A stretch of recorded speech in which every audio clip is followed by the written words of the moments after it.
Dear friends, ಎಲ್ರಿಗೂ ನಮಸ್ಕಾರ. ಜ್ಞಾನ ಗಂಗೋತ್ರಿ ಸಂಸ್ಥೆಯಿಂದ GPSTR ಅಂದರೆ graduate primary school teacher recruitment, ಇದಕ್ಕೆ ಸಂಬಂಧಪಟ್ಟಂತೆ 15,000 ವೇಕೆನ್ಸೀಸ್ ಕಾಲ್ ಫಾರ್ ಆಗಿರುತ್ತೆ.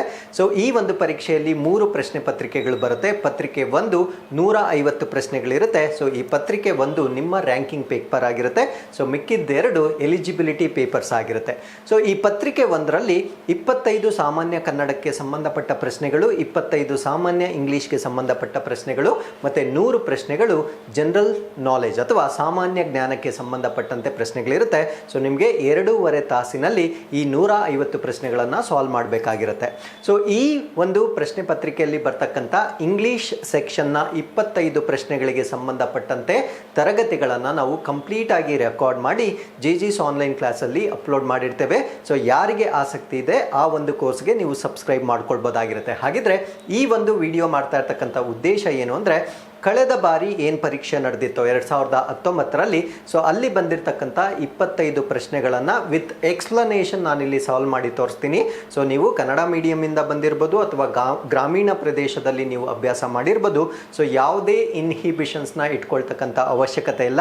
ಸೊ ಇಂಗ್ಲೀಷ್ ಕಾನ್ಸೆಪ್ಟ್ಸ್ನ ನಾವು ಒಂದು ಸತಿ ಕಲ್ತ್ಕೊಂಡ್ರೆ ಅದು ಬಹಳ ಸುಲಭವಾಗಿರುತ್ತೆ. ಸೊ ನಾನು ಅದನ್ನು ಇವತ್ತು ನಿಮ್ಮ ಜೊತೆ ಡೆಮಾನ್ಸ್ಟ್ರೇಟ್ ಮಾಡಿ ತೋರಿಸ್ತೀನಿ. ಸೊ ಅದಾದಮೇಲೆ ನೀವೇ ಹೇಳ್ತೀರಾ ಇಂಗ್ಲೀಷ್ ಕೂಡ ಇಷ್ಟು ಸುಲಭ ಇದೆಯಾ ಅಂತ ನಿಮಗೆ ಅನಿಸೋ ಥರ ನಾನು ಡೆಮಾನ್ಸ್ಟ್ರೇಟ್ ಮಾಡಿ ತೋರಿಸ್ತೀನಿ.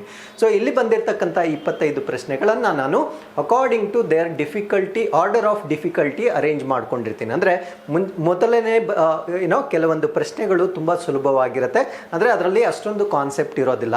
ಸೊ ಬರ್ತಾ ಸ್ವಲ್ಪ ಟಫ್ನೆಸ್ ಇನ್ಕ್ರೀಸ್ ಆಗಿರುತ್ತೆ.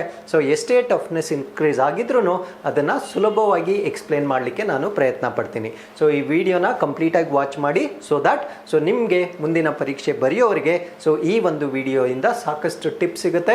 ಮತ್ತು ಪ್ರಶ್ನೆಗಳು ಹೇಗೆ ಬರ್ಬೋದು, ಅದನ್ನು ಹೇಗೆ ಆನ್ಸರ್ ಮಾಡ್ಬೋದು ಅನ್ನೋದ್ರು ಕೂಡ ಸೊ ನಿಮಗೆ ಐಡಿಯಾ ಸಿಗುತ್ತೆ. ಹಾಗಿದ್ರೆ ಈ ಒಂದು ಸಂಚಿಕೆಯ ಮೊದಲನೇ ಪ್ರಶ್ನೆಯನ್ನು ನಾವು ಸ್ಟಾರ್ಟ್ ಮಾಡ್ತಾ ಈ ಒಂದು ಸೆಷನ್ನ ಬಿಗಿನ್ ಮಾಡೋಣ.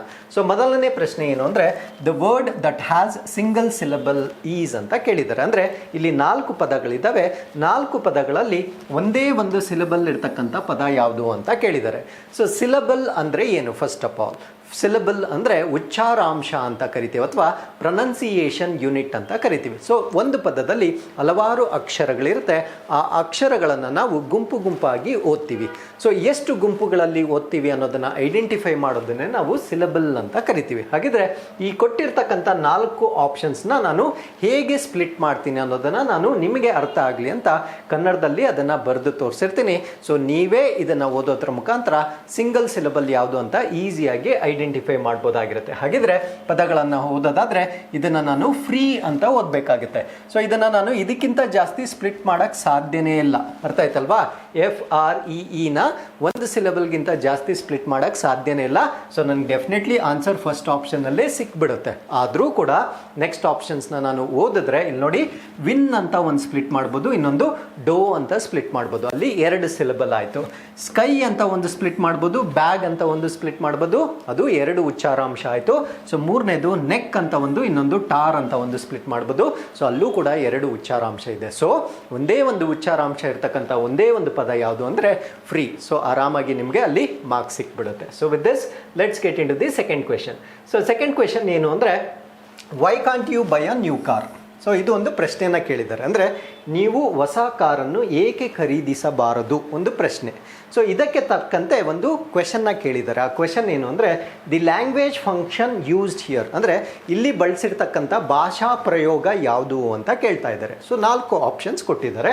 ಸೊ ಒಂದನ್ನು ಅಡ್ವೈಸ್, ಸಲಹೆ ಅಂತ ಹೇಳ್ತೀವಿ. ಅಂದರೆ ಅವರು ಅಡ್ವೈಸ್ ಮಾಡ್ತಾ ಇದ್ದಾರೆ, ನಿಮಗೆ ರಿಕ್ವೆಸ್ಟ್, ವಿನಂತಿ ಮಾಡ್ತಾ ಇದ್ದಾರೆ. ಆರ್ಡರ್, ನಿಮಗೆ ಆದೇಶವನ್ನು ನೀಡ್ತಾ ಇದ್ದಾರೆ. ಒಬ್ಲೈಜ್ ಅಂದರೆ ನಿಮ್ಮ ಬಾಧ್ಯತೆಯನ್ನು ತಿಳಿಸ್ತಾ ಇದ್ದಾರೆ ಅಂತ ಆಪ್ಷನ್ಸ್ ಕೊಟ್ಟಿದ್ದಾರೆ. ಸೊ ನನಗೆ ಕನ್ನಡದಲ್ಲಿ ನೋಡಿದ್ರೆ ಈಸಿಯಾಗಿ ಗೊತ್ತಾಗ್ಬಿಡುತ್ತೆ. ಅಂದರೆ ನೀವು ಹೊಸ ಕಾರನ್ನು ಯಾಕೆ ಖರೀದಿಸಬಾರದು ಅಂದರೆ, ನಾವು ಯೂಶ್ವಲಿ ಯಾರಿಗಾದರೂ ಅಡ್ವೈಸ್ ಮಾಡಿದ್ರೆ ಅವ್ರಿಗೆ ಆಪ್ಷನ್ ಕೊಡ್ತೀವಿ, ಖರೀದಿಸಬಾರ್ದು, ಇದನ್ನು ಯಾಕೆ ನೀವು ಮಾಡಬಾರ್ದು ಅಂತ ನಾವು ಸಲಹೆ ಕೊಡ್ತಾ ಇರ್ತೀವಿ. ಅದೇ ರಿಕ್ವೆಸ್ಟ್ ಆಗಿದ್ದರೆ ಸೊ ದಯವಿಟ್ಟು, ಪ್ಲೀಸ್, ಕೈಂಡ್ಲಿ ಅನ್ನೋ ಈ ಪದಗಳನ್ನು ಯೂಸ್ ಮಾಡಿರ್ತೀವಿ. ಅದು ನಮ್ಮ ವಿನಂತಿ ಆಗಿರುತ್ತೆ. ಅದೇ ಆರ್ಡರ್ ಮಾಡುವಾಗ ನೀವು ಮಾಡಲೇಬೇಕು, compulsory, should be, must be ಅನ್ನೋ ಪದಗಳನ್ನು ಯೂಸ್ ಮಾಡಿರ್ತೀವಿ. ಸೊ ಹಾಗಿದ್ರೆ ಈ ಒಂದು ವಾಕ್ಯದಲ್ಲಿ please, kindly, should be, must be ಅನ್ನೋ ಯಾವ ಪದ ಬಳಕೆನೂ ಕೂಡ ಆಗಿರೋದಿಲ್ಲ. ಸೊ ಹಾಗೆ ಹಾಗಿದ್ರೆ ಇದನ್ನು ನಾವು ಅಡ್ವೈಸ್ ಅಂತ ಈಸಿಯಾಗಿ ನಾವು ಕಂಡುಹಿಡಿಬಹುದಾಗಿರುತ್ತೆ. So with this let's get in to the third question. So ಮೂರನೇ ಪ್ರಶ್ನೆ ಏನು ಅಂದರೆ, she is liked by all the children of the school because she is a good leader. So ಅವಳನ್ನು ಶಾಲೆಯ ಎಲ್ಲ ಮಕ್ಕಳು ಇಷ್ಟಪಡ್ತಾರೆ, ಯಾಕೆಂದರೆ ಅವಳೊಬ್ಬಳು ಒಳ್ಳೆಯ ನಾಯಕಿ ಅಂತ ವಾಕ್ಯ ಕೊಟ್ಟಿದ್ದಾರೆ. ಸೊ ಇಲ್ಲಿ ಕೇಳ್ತಾ ಇರ್ತಕ್ಕಂಥ ಪ್ರಶ್ನೆ ಏನು ಅಂದರೆ, the parts of speech of the underlined word is ಅಂತ ಕೇಳಿದ್ದಾರೆ. ಅಂದರೆ ಇಲ್ಲಿ ಒಂದು ಪದವನ್ನು ಅಂಡರ್ಲೈನ್ ಮಾಡಿದ್ದಾರೆ. ಯಾವುದದು ಅಂದರೆ ಗುಡ್ ಅನ್ನೋ ಒಂದು ಪದವನ್ನು ಅಂಡರ್ಲೈನ್ ಮಾಡಿದ್ದಾರೆ. ಸೊ ಇದು ಯಾವ ಪಾರ್ಟ್ಸ್ ಆಫ್ ಸ್ಪೀಚ್ ಅಂತ ಕೇಳ್ತಾ ಇದ್ದಾರೆ. ಸೊ ಕನ್ನಡದಲ್ಲಿ ಹೇಗೆ ಪಾರ್ಟ್ಸ್ ಆಫ್ ಸ್ಪೀಚ್ ಇರುತ್ತೋ, ಫಾರ್ ಎಕ್ಸಾಂಪಲ್ ಇವಾಗ ನಾಮಪದ, ಸರ್ವನಾಮ, ಕ್ರಿಯಾಪದ, ಕ್ರಿಯಾ ವಿಶೇಷಣ. ಸೊ ಈ ಥರ ಇಂಗ್ಲೀಷಲ್ಲಿ ಕೂಡ ಪಾರ್ಟ್ಸ್ ಆಫ್ ಸ್ಪೀಚ್ ಇರುತ್ತೆ, ಸೇಮ್ ಮೀನಿಂಗಲ್ಲೇ ಇರುತ್ತೆ. ಅಂದರೆ ಫಾರ್ ಎಕ್ಸಾಂಪಲ್ ಇವಾಗ ನೌನ್ ಅಂದರೆ ನಾಮಪದ ಅಂತ ಹೇಳ್ತೀವಿ, ವರ್ಬ್ ಅಂದರೆ ಕ್ರಿಯಾಪದ ಅಂತ ಹೇಳ್ತೀವಿ. ಈ ರೀತಿಯಾಗಿ ಇಲ್ಲಿ ಕೊಟ್ಟಿರ್ತಕ್ಕಂಥ ಪದ ಯಾವ ಪಾರ್ಟ್ಸ್ ಆಫ್ ಸ್ಪೀಚ್ ಅಂತ ಕೇಳಿದ್ದಾರೆ. ಸೊ ಇಲ್ಲಿ ನನಗೆ ಪಾರ್ಟ್ಸ್ ಆಫ್ ಸ್ಪೀಚ್ ಬಗ್ಗೆ ಸ್ವಲ್ಪ ಐಡಿಯಾ ಇದ್ದರೂ ಕೂಡ ನಾನು ಈಸಿಯಾಗಿ ಈ ಪ್ರಶ್ನೆಗೆ ಆನ್ಸರನ್ನು ಕಂಡುಹಿಡಿಬಹುದಾಗಿರುತ್ತೆ. ಸೊ ಇಲ್ಲಿ ಕೊಟ್ಟಿರ್ತಕ್ಕಂಥ ಇಷ್ಟು ಫ್ರ್ಯಾಕ್ಷನ್ನ ನಾನು ಕನ್ನಡಗೆ ಟ್ರಾನ್ಸ್ಲೇಟ್ ಮಾಡ್ಕೊಂಡಿದ್ದೀನಿ. She is a good leader ಅನ್ನೋದನ್ನು ಅವಳು ಒಳ್ಳೆಯ ನಾಯಕಿ ಅಂತ ನಾನು ಟ್ರಾನ್ಸ್ಲೇಟ್ ಮಾಡ್ಕೊಂಡಿರ್ತೀನಿ. ಇಲ್ಲಿ ನೋಡಿ, ಒಳ್ಳೆಯ ಅನ್ನೋ ಪದ ಯಾವ ಪಾರ್ಟ್ ಆಫ್ ಸ್ಪೀಚ್ ಅಂತ ನಾವು ಕಂಡುಹಿಡಬೇಕಾಗಿರುತ್ತೆ. ಸೊ ನಿಮಗೆ ಕನ್ನಡದಲ್ಲಿ ಪಾರ್ಟ್ಸ್ ಆಫ್ ಸ್ಪೀಚ್ ಗೊತ್ತಿದ್ರೆ, ಸೊ ಯಾವ ಒಂದು ಪದ ಗುಣವನ್ನು ಸೂಚಿಸುತ್ತದೋ ಸೊ ಅದನ್ನು ನಾವು ಗುಣವಿಶೇಷಣ ಅಂತ ಕರಿತೀವಿ. ಸೊ ಆ ಪದವನ್ನು ಇಂಗ್ಲೀಷಲ್ಲಿ ಅಬ್ಜೆಕ್ಟಿವ್ ಅಂತ ಕರಿತೀವಿ. ಸೊ ಈ ಒಂದು ಒಳ್ಳೆಯ ಅನ್ನೋದು ಈ ಶಿಕ್ಷಕಿಯ ಗುಣವನ್ನು ತೋರಿಸ್ತಾ ಇದೆ. ಸೊ ಯಾವ ಒಂದು ಪದ ನಾಮಪದ ಅಥವಾ ಸರ್ವನಾಮದ ಗುಣವನ್ನು ಸೂಚಿಸುತ್ತದೋ ಆ ಪದವನ್ನು ನಾವು ಇಂಗ್ಲೀಷಲ್ಲಿ ಅಬ್ಜೆಕ್ಟಿವ್ ಅಂತ ಕರಿತೀವಿ. ಸೊ ಸ್ಟ್ರೇಟ್ ಅವೇ ನನ್ನ ಆನ್ಸರ್ ಏನಾಗುತ್ತೆ, ಬಿ ಅಬ್ಜೆಕ್ಟಿವ್ ಅನ್ನೋದು ನನ್ನ ಉತ್ತರ ಆಗುತ್ತೆ. So as simple as this. So with this let's get in to the fourth question. So ನಾಲ್ಕನೇ ಪ್ರಶ್ನೆ ಏನಂದರೆ, we bought a new car last year, the cost of the car is being increased year by year. So ಅವರು ಕಳೆದ ವರ್ಷ ಒಂದು ಕಾರನ್ನು ಖರೀದಿಸಿದ್ದಾರೆ, ಆ ಕಾರಿನ ಬೆಲೆ ವರ್ಷದಿಂದ ವರ್ಷಕ್ಕೆ ಏರಿಕೆ ಆಗ್ತಾ ಇದೆ. ಸೊ ಇಲ್ಲೊಂದು ಪದವನ್ನು ಅಂಡರ್ಲೈನ್ ಮಾಡಿದ್ದಾರೆ, ಯಾವುದದು, ಇನ್ಕ್ರೀಸ್ ಅನ್ನೋ ಪದವನ್ನು ಅಂಡರ್ಲೈನ್ ಮಾಡಿದ್ದಾರೆ. ಸೊ ನನಗೆ ಏನು ಪ್ರಶ್ನೆ ಕೇಳಿದ್ದಾರೆ ಅಂದರೆ, ಈ ಒಂದು ಪದದ ಆಂಟೋನಿಮ್ ಅಂದರೆ ವಿರುದ್ಧಾರ್ಥಕ ಪದ ಯಾವುದು ಅಂತ ಕೇಳಿದ್ದಾರೆ. ಸೊ ಎರಡೇ ಅವರು ಕೇಳಲಿಕ್ಕೆ ಸಾಧ್ಯ ಇರೋದು. ಒಂದು ಸಿನೋನಿಮ್ ಅಂದರೆ ಸಮಾನಾರ್ಥಕ ಅರ್ಥವನ್ನು ಕಂಡುಹಿಡಿಬೇಕು, ಆಂಟೋನಿಮ್ ಅಂದರೆ ವಿರುದ್ಧಾರ್ಥಕ ಪದವನ್ನು ನಾವು ಕಂಡುಹಿಡಿಬೇಕು. ಸೊ ನಾನು ಆಪ್ಷನ್ಸ್ ನೋಡ್ದೇನೆ ಹೇಳ್ಬೋದು, ಇನ್ಕ್ರೀಸ್ಗೆ ಆಪೋಸಿಟ್ ವರ್ಡ್ ಡಿಕ್ರೀಸ್ ಆಗಿರುತ್ತೆ. ಸೊ ಆ ಒಂದು ಆಪ್ಷನ್ಸಲ್ಲಿ ಆ ಪದ ಇದ್ದರೆ ಡೆಫಿನೆಟ್ಲಿ ಅದೇ ಕರೆಕ್ಟ್ ಆನ್ಸರ್ ಆಗಿರುತ್ತೆ. ಸೊ ಆಪ್ಷನ್ ಬಿ ಅಲ್ಲಿ ಡಿಕ್ರೀಸ್ಡ್ ಅಂತ ಇರುತ್ತೆ. ಸೊ ಆದರೂ ಕೂಡ ಉಳಿದ ಪದಗಳನ್ನು ನಾನು ಚೆಕ್ ಮಾಡಿದ್ರೆ, ಇದು ನೋಡಿ, ಇಂಪ್ರೂವ್ಡ್ ಅಂತ ಇದೆ. ಸೊ ಇಂಪ್ರೂವ್ಡ್, ಇನ್ಕ್ರೀಸ್ಡ್ ಎರಡೂ ಕೂಡ ಸೇಮ್ ಮೀನಿಂಗ್ ಇರುತ್ತೆ. ಬೆಟರ್ ಕೂಡ ಸೊ ಪಾಸಿಟಿವ್ ವರ್ಡ್ ಆಗಿರುತ್ತೆ, ಅದು ಆಂಟೋನಿಮ್ ಆಗೋಕ್ಕಾಗಲ್ಲ, ಸ್ಟ್ರಾಂಗರ್ ಕೂಡ ಆಗಲಿಕ್ಕೆ ಸಾಧ್ಯ ಇಲ್ಲ. So my answer is finally decreased ಅನ್ನೊಂದು ಆಂಟೋನಿಮ್ ಆಗಿರುತ್ತೆ. So this is question number 4. So with this let's get in to the fifth question. The word that does not rhyme with other 3 words. So ಇಲ್ಲಿ 4 ಪದಗಳನ್ನು ಕೊಟ್ಟಿದ್ದಾರೆ. So ಈ 4 ಪದಗಳಲ್ಲಿ rhyme ಅಲ್ಲದೆ ಇರ್ತಕ್ಕಂಥ ಪದ ಯಾವುದು ಅಂತ ಕೇಳಿದ್ದಾರೆ. ಸೊ ರೈಮ್ ಅಂದರೆ ನಿಮಗೆ ಗೊತ್ತಿರಲಿ, ಪ್ರಾಸ ಪದಗಳನ್ನು ನಾವು ಇಂಗ್ಲೀಷಲ್ಲಿ ರೈಮ್ ಅಂತ ಕರಿತೀವಿ. ಸೊ ಇದನ್ನು ಪ್ರೊನೌನ್ಸ್ ಮಾಡಿದ್ರೆ ಸಾಕು, ಉಚ್ಚಾರಣೆ ಮಾಡಿದ್ರೆ ಸಾಕು, ನನಗೆ ಯಾವುದು ಈ 3 ಪದಗಳ ಜೊತೆ ಮ್ಯಾಚ್ ಆಗ್ತಾ ಇಲ್ಲ ಅಂತ ಗೊತ್ತಾಗುತ್ತೆ. ಸೊ ಅದೇ ನನ್ನ ಆನ್ಸರ್ ಆಗಿರುತ್ತೆ. ಫಾರ್ ಎಕ್ಸಾಂಪಲ್ ಇಲ್ಲಿ ನೋಡಿ, ನಿಮ್ಗೆ ಅರ್ಥ ಆಗಲಿ ಅಂತ ಕನ್ನಡದಲ್ಲಿ ಕೂಡ ಬರೆದಿದ್ದೀನಿ, ಮೈ, ಫ್ಲೈ, ಕೀ, ಟ್ರೈ. ಸೊ ಇಲ್ಲಿ ನೋಡಿ, ಇದು ಐ ಅಂತ ಎಂಡ್ ಆಗುತ್ತೆ, ಫ್ಲೈ ಐ ಅಂತ ಎಂಡ್ ಆಗುತ್ತೆ, ಇದು ಕೂಡ ಐ ಅಂತ ಎಂಡ್ ಆಗುತ್ತೆ, ಇದು ಕೀ ಇ ಇಂದ ಎಂಡ್ ಆಗುತ್ತೆ. ಸೊ ಇದು ಈ ಪ್ರಾಸಕ್ಕೆ ಸಮಂಜಸವಾಗಿಲ್ಲ. ಸೊ ಹಾಗಿದ್ರೆ ನನ್ನ ಉತ್ತರ ಯಾವುದಾಗಿರುತ್ತೆ ಅಂದರೆ ಕೀ ಅನ್ನೋದು ಉತ್ತರ ಆಗಿರುತ್ತೆ. So this is question number 5. So with this let's get in to question number 6. Cow and calf dash the symbol of the rice brand. ಅಂದರೆ ಯಾವುದೋ ಒಂದು ರೈಸ್ ಬ್ರ್ಯಾಂಡ್ ಇದೆ, ಆ ರೈಸ್ ಬ್ರ್ಯಾಂಡ್ಗೆ ಒಂದು ಲಾಂಛನ ಅಥವಾ ಲೋಗೋವನ್ನು ಡಿಸೈನ್ ಮಾಡಿದ್ದಾರೆ. ಆ ಲೋಗೋದಲ್ಲಿ ಏನೇನಿದೆ ಅಂದರೆ ಕೌ ಮತ್ತು ಕಾಫ್ ಎರಡೂ ಇದ್ದಾವೆ. ಸೊ ಇವಾಗ ಕೌ ಮತ್ತು ಕಾಫ್ ಎರಡೂ ಇದ್ದರೆ ಅದು ಬಹುವಚನ ಆಗುತ್ತಾ ಏಕವಚನ ಆಗುತ್ತಾ ಅನ್ನೋದು ನನ್ನ ಒಂದು ಪ್ರಶ್ನೆ ಆಗಿರುತ್ತೆ ಇಲ್ಲಿ. ಸೊ ಅವ್ರು ಏನು ಕೊಟ್ಟಿದ್ದಾರೆ ಅಂದರೆ, the correct auxiliary verb to the labelled in the blank is to be filled in the blank. ಅಂದರೆ ಈ ಬ್ಲ್ಯಾಂಕ್ನ ಯಾವ ಒಂದು ಸಹಾಯಕ ಕ್ರಿಯಾಪದವನ್ನು ನಾವು ಫಿಲ್ ಮಾಡಬೇಕು ಅಂತ ಪ್ರಶ್ನೆ ಕೇಳಿದ್ದಾರೆ. ಸಹಾಯಕ ಕ್ರಿಯಾಪದ ಅಂದ್ರೇನು? Is, was, var, has, have ಈ ಥರ ಪದಗಳನ್ನು ನಾವು ಹೆಲ್ಪಿಂಗ್ ವರ್ಬ್ಸ್ ಅಂತ ಕರಿತೀವಿ. ಹಾಗಿದ್ರೆ ಈ ಒಂದು ವಾಕ್ಯದಲ್ಲಿ ಸೂಟ್ ಆಗ್ತಕ್ಕಂಥ ಹೆಲ್ಪಿಂಗ್ ವರ್ಬ್ ಯಾವುದು ಅಂತ ಪ್ರಶ್ನೆ ಕೇಳಿದ್ದಾರೆ. ಸೊ ಇದು ನಿಮಗೆ ಅರ್ಥ ಆಗಿಸ್ಲಿಕ್ಕೆ ನಾನು ಕನ್ನಡದಲ್ಲಿ 2 ವಾಕ್ಯಗಳನ್ನು ಕೊಟ್ಟಿದ್ದೀನಿ. ಸೊ ಆ ವಾಕ್ಯಗಳನ್ನು ನೋಡಿದ್ರೆ ನಿಮಗೆ ಆನ್ಸರ್ ಸಿಗುತ್ತೆ. ನೋಡಿ, ಹಸು ಮತ್ತು ಕರು ಇದು ಅಕ್ಕಿ ಬ್ರ್ಯಾಂಡ್ನ ಸಂಕೇತವಾಗಿದೆ. ಸೊ ಇವಾಗ ಒಂದು ಬ್ರ್ಯಾಂಡ್ನ ಯಾವುದೋ ಒಂದು ಲೋಗೋ ಅಂತ ತಗೊಂಡ್ರೆ ಅದನ್ನು ನಾವು ಸಿಂಗಲ್ ಯೂನಿಟ್ ಆಗಿ ಓದ್ತೀವಿ, ಅರ್ಥ ಆಯ್ತಲ್ವಾ? ಸೊ ಅದು ಎರಡು ವಸ್ತುಗಳು ಒಟ್ಟಿಗೆ ಇದ್ರೂ ಕೂಡ ಸೊ ಅದನ್ನು ನಾವು ಏಕವಾಗಿರ್ತಕ್ಕಂಥ ವಸ್ತುವಾಗಿ ಓದ್ತೀವಿ. ಅಲ್ಲೇನಾಗುತ್ತೆ ಅಂದರೆ ಹಸು ಮತ್ತು ಕರು ಇವು ಅಕ್ಕಿ ಬ್ರ್ಯಾಂಡ್ನ ಸಂಕೇತ ಅಂತ ಹೇಳಲ್ಲ, ಯಾಕಂದರೆ ಅದು ಒಂದೇ ಒಂದು ಬ್ರ್ಯಾಂಡ್ ಆಗಿರುತ್ತೆ, ಅರ್ಥ ಆಯ್ತಲ್ವಾ? ಸೊ ಅದರಿಂದ ಇದು ಅಂತ ಹೇಳ್ತೀವಿ. ಇದು ಅಂದರೆ ಅದೇನಾಗುತ್ತೆ, ಏಕವಚನ ಆಗುತ್ತೆ. ಸೊ ಡೆಫಿನೆಟ್ಲಿ ಇದು ಇಷ್ಟು ಕನ್ನಡ ನಿಮಗೆ ಡೆಫಿನೆಟ್ಲಿ ಗೊತ್ತಿರುತ್ತೆ. ಸೊ ಅದೇ ಎರಡನೇ ವಾಕ್ಯ ನೋಡಿ, ಹಸು ಮತ್ತು ಕರು ಇವು ನೋಡಲು ಚೆನ್ನ. ಸೊ ಕವ್ ಅಂಡ್ ಕಾಫ್ ಅವನ್ನ ನೋಡಲಿಕ್ಕೆ ಚೆನ್ನಾಗಿರುತ್ತೆ. ಸೊ ಇಲ್ಲಿ ನೋಡಿ, ಹಸು ಬೇರೆ ಆಗುತ್ತೆ, ಕರು ಬೇರೆ ಆಗುತ್ತೆ, ಇಲ್ಲಿ ಇವು ಅಂತ ಆಗುತ್ತೆ, ಅದು ಪ್ಲೂರಲ್ ಆಗುತ್ತೆ, ಅರ್ಥ ಆಯ್ತಲ್ವಾ? ಸೊ ಇಲ್ಲಿ ನಾನು ಹಸು ಮತ್ತು ಕರು ಇದು ನೋಡಲು ಚೆನ್ನ ಅಂತ ಹೇಳಕ್ಕಾಗಲ್ಲ, ಅದು ಅರ್ಥನೇ ಕೆಟ್ಟೋಗುತ್ತೆ, ಅಥವಾ ಆ ಅರ್ಥದಲ್ಲಿ ಯಾವುದೇ ಮೀನಿಂಗ್ ಇರೋದಿಲ್ಲ. ಹಾಗಿದ್ರೆ ಇಲ್ಲಿ ಕವ್ ಅಂಡ್ ಕಾಫ್ ಅನ್ನೋದು ಒಟ್ಟಿಗೆ ಅದು ಸಿಂಗಲ್ ಯೂನಿಟ್ ಆಗಿ ರೆಪ್ರೆಸೆಂಟ್ ಮಾಡ್ತಾ ಇರೋದ್ರಿಂದ ಅದನ್ನು ನಾವು ಏಕವಚನ ಅಂತ ಟ್ರೀಟ್ ಮಾಡ್ತೀವಿ. ಸೊ ಈ ಥರ ಪೇರ್ಸ್ನ ಟೆಕ್ನಿಕಲಿ ಹೇಳೋದಾದರೆ ಕಾಂಪೌಂಡ್ ನೌನ್ಸ್ ಅಂತ ಹೇಳ್ತೀವಿ, ಅಂದರೆ ಸಂಯುಕ್ತ ನಾಮಪದಗಳು ಅಂತ ಹೇಳ್ತೀವಿ. ಸೊ ಸಂಯುಕ್ತ ನಾಮಪದಗಳು ಯಾವಾಗಲೂ ಏಕವಚನವಾಗಿರುತ್ತೆ. ಸೊ ಇಷ್ಟೇ ಕಾನ್ಸೆಪ್ಟ್ ನಿಮಗೆ ಅರ್ಥ ಆಗಬೇಕಾಗಿರೋದು. ಹಾಗಿದ್ರೆ ಕವ್ ಅಂಡ್ ಕಾಫ್ ಅನ್ನೋದು, ಸೊ ಇಲ್ಲಿ ಎರಡು ಆಪ್ಷನ್ ಇದೆ. ಇವಾಗ ನಾನು ಈಸ್ ಅಂತ ಹೇಳ್ಬೋದು ಅಥವಾ ವಾಸ್ ಅಂತ ಹೇಳ್ಬೋದು. ಅಂದರೆ ಆ ಬ್ರ್ಯಾಂಡ್ ಪ್ರಸ್ತುತವಾಗಿ ಇವಾಗಲೂ ಇದ್ದರೆ, ವರ್ತಮಾನದಲ್ಲಿ ಕಾಲದಲ್ಲಿದ್ದರೆ ಈಸ್ ಅಂತ ಫಿಲ್ ಮಾಡಬೇಕಾಗುತ್ತೆ, ಅಥವಾ ಆಗಿತ್ತು, ಈ ಬ್ರ್ಯಾಂಡ್ನ ಒಂದು ಲೋಗೋ ಆಗಿತ್ತು ಅಂದರೆ ವಾಸ್ ಅಂತ ಫಿಲ್ ಮಾಡಬೇಕಾಗುತ್ತೆ. ಸೊ ಹಾಗಿದ್ರೆ ಆಪ್ಷನ್ಸಲ್ಲಿ ಯಾವುದಿದೆ ಅಂತ ಚೆಕ್ ಮಾಡೋಣ. ವೆರ್ ಇದೆ ಆಗಲ್ಲ, ಹ್ಯಾವ್ ಇದೆ ಆಗಲ್ಲ, ಆರ್ ಇದೆ ಆಗಲ್ಲ, definitely is should be the correct answer. So ಅಷ್ಟೇ. ಸೊ ಯಾವ ಎರಡು ಯೂನಿಟ್ಸ್ನ ಒಟ್ಟಿಗೆ ಸೇರಿಸಿ ನಾವು ಅರ್ಥ ಮಾಡ್ಕೊಳ್ತೀವೋ ಸೊ ಅದನ್ನು ನಾವು ಕಾಂಪೌಂಡ್ ನೌನ್ಸ್ ಅಂತ ಕರಿತೀವಿ. ಸೊ ಇನ್ನು ಸ್ವಲ್ಪ ಇದ್ರ ಮೇಲೆ ನಿಮಗೆ ಕ್ಲಾರಿಟಿ ಬರಲಿಕ್ಕೆ ಇನ್ನೊಂದು 3 ಎಕ್ಸಾಂಪಲ್ಸ್ ಕೊಟ್ಟಿರ್ತೇನೆ. ಇಲ್ಲಿ ನೋಡಿ, bat and ball. C, bat and ball ಎರಡೂ ಕೂಡ ಎರಡು ವಸ್ತುಗಳಾಗಿದ್ರೂ ಕೂಡ ಸೊ ಅದನ್ನು ನಾವು ಸಿಂಗಲ್ ಯೂನಿಟ್ ಆಗಿ ಟ್ರೀಟ್ ಮಾಡ್ತೀವಿ. ಸೊ ಇದಕ್ಕೂ ನಾವು ಈಸ್ ಅಂತಲೇ ಬಳಕೆ ಮಾಡಬೇಕಾಗುತ್ತೆ, ಹೆಲ್ಪಿಂಗ್ ವರ್ಬ್. ಅದೇ ರೀತಿ ಬ್ರೆಡ್ ಆ್ಯಂಡ್ ಬಟರ್. ಸೊ ಇದು ಕೂಡ ಎರಡು ಯೂನಿಟ್ಸ್ ಆಗಿದ್ರೂ ಕೂಡ ಅದನ್ನು ಒಟ್ಟಿಗೆ ಕನ್ಸ್ಯೂಮ್ ಮಾಡೋದ್ರಿಂದ ಇದನ್ನು ಕೂಡ ನಾವು ಈಸ್ ಅಂತಲೇ ಹೆಲ್ಪಿಂಗ್ ವರ್ಬ್ನ ಯೂಸ್ ಮಾಡಬೇಕಾಗುತ್ತೆ. ಅದಾದಮೇಲೆ ಲಾ ಆ್ಯಂಡ್ ಆರ್ಡರ್. ಸೊ ಇದನ್ನು ಲಾ ಆ್ಯಂಡ್ ಆರ್ಡರ್, ಆರ್ ಅಂತ ನಾವು ಹೇಳಲ್ಲ, ಲಾ ಆ್ಯಂಡ್ ಆರ್ಡರ್ನ ಈಸ್ ಅಂತಲೇ ಹೇಳ್ತೀವಿ. ಸೊ ಈ ರೀತಿಯ ಪದಗಳನ್ನು ನಾವು ಕಾಂಪೌಂಡ್ ನೌನ್ಸ್ ಅಥವಾ ಸಂಯುಕ್ತ ನಾಮಪದಗಳು ಅಂತ ಕರಿತೀವಿ. ಸಂಯುಕ್ತ ನಾಮಪದಗಳ ನಂತರ ನಾನು ಏಕವಚನದ ಕ್ರಿಯಾಪದವನ್ನೇ ಬಳಸಬೇಕಾಗಿರುತ್ತೆ. So that is the concept of this particular question. So with this let's get in to the 7th question. So ಇದು ಕೂಡ ಬಹಳ ಸಿಂಪಲ್ ಆಗಿರುತ್ತೆ. So Bengaluru is a Silicon City. So choose the correct punctuation mark for the above sentence. So ಈ ಒಂದು ವಾಕ್ಯಕ್ಕೆ ವಿರಾಮ ಚಿಹ್ನೆಯನ್ನು ಕಂಡು ಹಿಡಿಯಿರಿ ಅಂತ ಪ್ರಶ್ನೆ ಕೇಳಿದ್ದಾರೆ. ಸೊ ನನಗೆ ಕೊಟ್ಟಿರ್ತಕ್ಕಂಥ ಆಯ್ಕೆಗಳು full stop, question mark, capital letter, comma. So definitely capital ಲೆಟರ್ನ ಆಲ್ರೆಡಿ ಯೂಸ್ ಮಾಡಿದ್ದಾರೆ. ಸೊ ಅದು ಕರೆಕ್ಟಾಗೇ ಇದೆ. ಸೊ ಅದನ್ನು ಚೇಂಜ್ ಮಾಡೋ ಅವಶ್ಯಕತೆ ಇಲ್ಲ. ಕಾಮಾ ಬರೋದಿಲ್ಲ, ಯಾಕಂದರೆ ಅದು ಆಲ್ರೆಡಿ ಸೆಂಟೆನ್ಸ್ ಕಂಪ್ಲೀಟ್ ಆಗಿದೆ. ಸೊ ಕ್ವೆಶನ್ ಮಾರ್ಕ್ ಅಂತೂ ಬರೋದಿಲ್ಲ, ಯಾಕಂದರೆ ನಾನು ಯಾರಿಗೂ ಪ್ರಶ್ನೆ ಕೇಳ್ತಾ ಇಲ್ಲ. ಸೊ ಕರೆಕ್ಟ್ ಪಂಕ್ಚುಯೇಷನ್ ಮಾರ್ಕ್ ಏನು ಅಂದರೆ, so Bengaluru is a Silicon City ಆದಮೇಲೆ ನಾನು ಫುಲ್ ಸ್ಟಾಪ್, ಪೂರ್ಣ ವಿರಾಮವನ್ನು ಸೂಚಿಸಬೇಕಾಗುತ್ತೆ. So this is the right answer for this question. So with this, let's get into this next question. Choose the right dictionary order of the given words. So ಇಲ್ಲಿ 4 ಪದಗಳನ್ನು ಕೊಟ್ಟಿದ್ದಾರೆ. ಈ 4 ಪದಗಳನ್ನು ಡಿಕ್ಷನರಿ ಕ್ರಮದಲ್ಲಿ ಜೋಡಿಸಿ ಅಂತ ಕೊಟ್ಟಿದ್ದಾರೆ. ಡಿಕ್ಷನರಿ ಕ್ರಮ ಅಂದ್ರೇನು? ಇಂಗ್ಲೀಷಲ್ಲಿ 26 ಆಲ್ಫಬೆಟ್ ಇದ್ದಾವೆ. ಸೊ A to Z ಅದೇ ಕ್ರಮದಲ್ಲಿ ಜೋಡಿಸಿ ಅಂತ ಕೊಟ್ಟಿದ್ದಾರೆ.